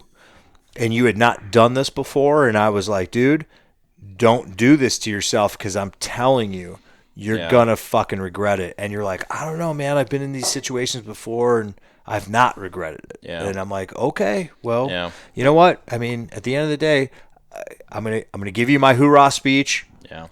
Stick in there, blah, blah, blah. But, hey, man, if you can walk away from that and go, no, I made the right decision at the time, then, you know. Yeah. And I'll be devil's advocate here and say you have to be wary about the situation is going too long and going too hard, because then it's just the human element. If you have a negative experience, then you're going to have a negative connotation of elk hunting. Yeah, it's what and you don't want to go forward with that. So I would say, if it was so miserable that you might not ever want to elk hunt again. Well, okay, so I guess I have a lot to say about that. Actually, it goes back to a lot of what Andy said. There's that. Are you process or are you results? Mm-hmm. And misery in elk hunting is the process. Yeah. And what is misery to you I've had, again, it goes to life experience and like I've had close friends of mine and family members that are sick, very, very sick. Some have passed away. To me, that's misery. Yeah. What we're doing is something chosen, and it's there. Our misery has an asterisk next to it. Yeah. So that's the barrier to entry. That is ultimately, to me, the reward. Yeah. Is the fucking misery that you push through it, and you are a better person on the other side of it because you push through the I want to go home. This sucks. Everything sucks. And it's that mental gymnastics that you have to do to get through that. Yeah.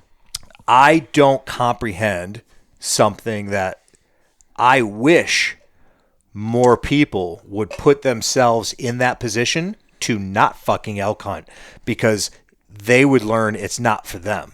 Unfortunately, we don't have that. I think so many people have bought into the idea of it and the trend of it that they're like, well, you look at me, I'm a fat piece of shit. Well, that fat fuck can do it. I can do it. But we're not the same. I promise you, we're not the same.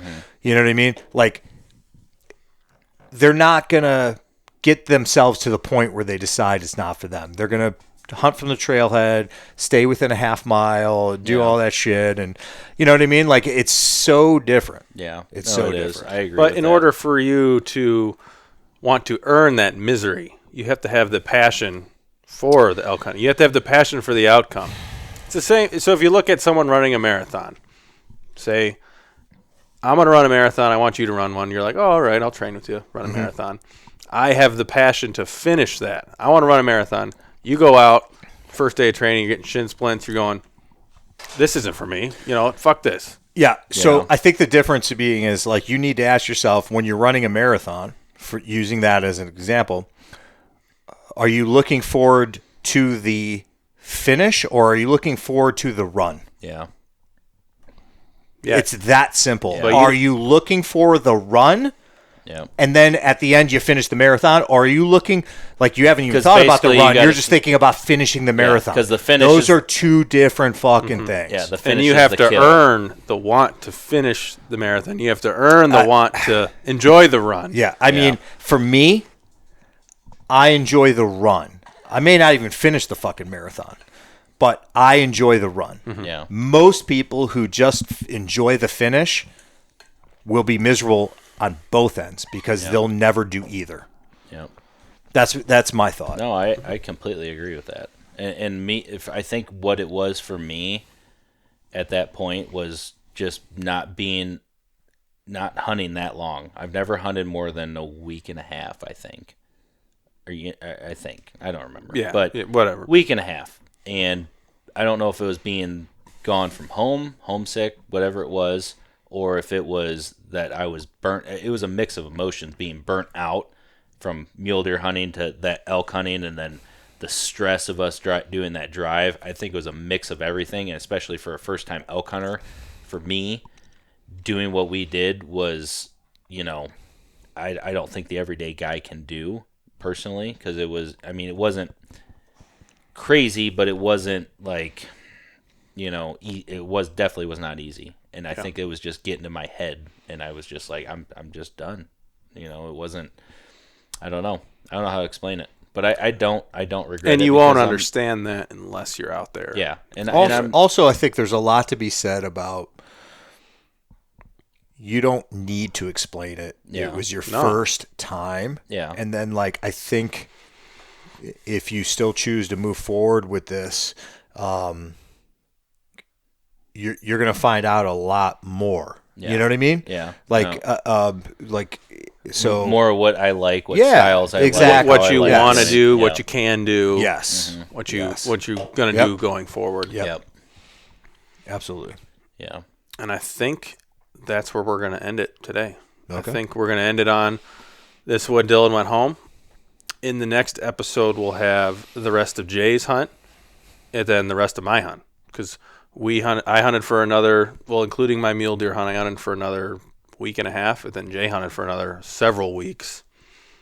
And we'll get into the rest of those stories because we're rolling on 2 hours-ish, I think. So I think that's where we're going to end today. Thank you for listening. This was the first half of the story of our Montana hunt. Awesome. Yeah. Yep. Thanks for coming. All right. Thanks for having me.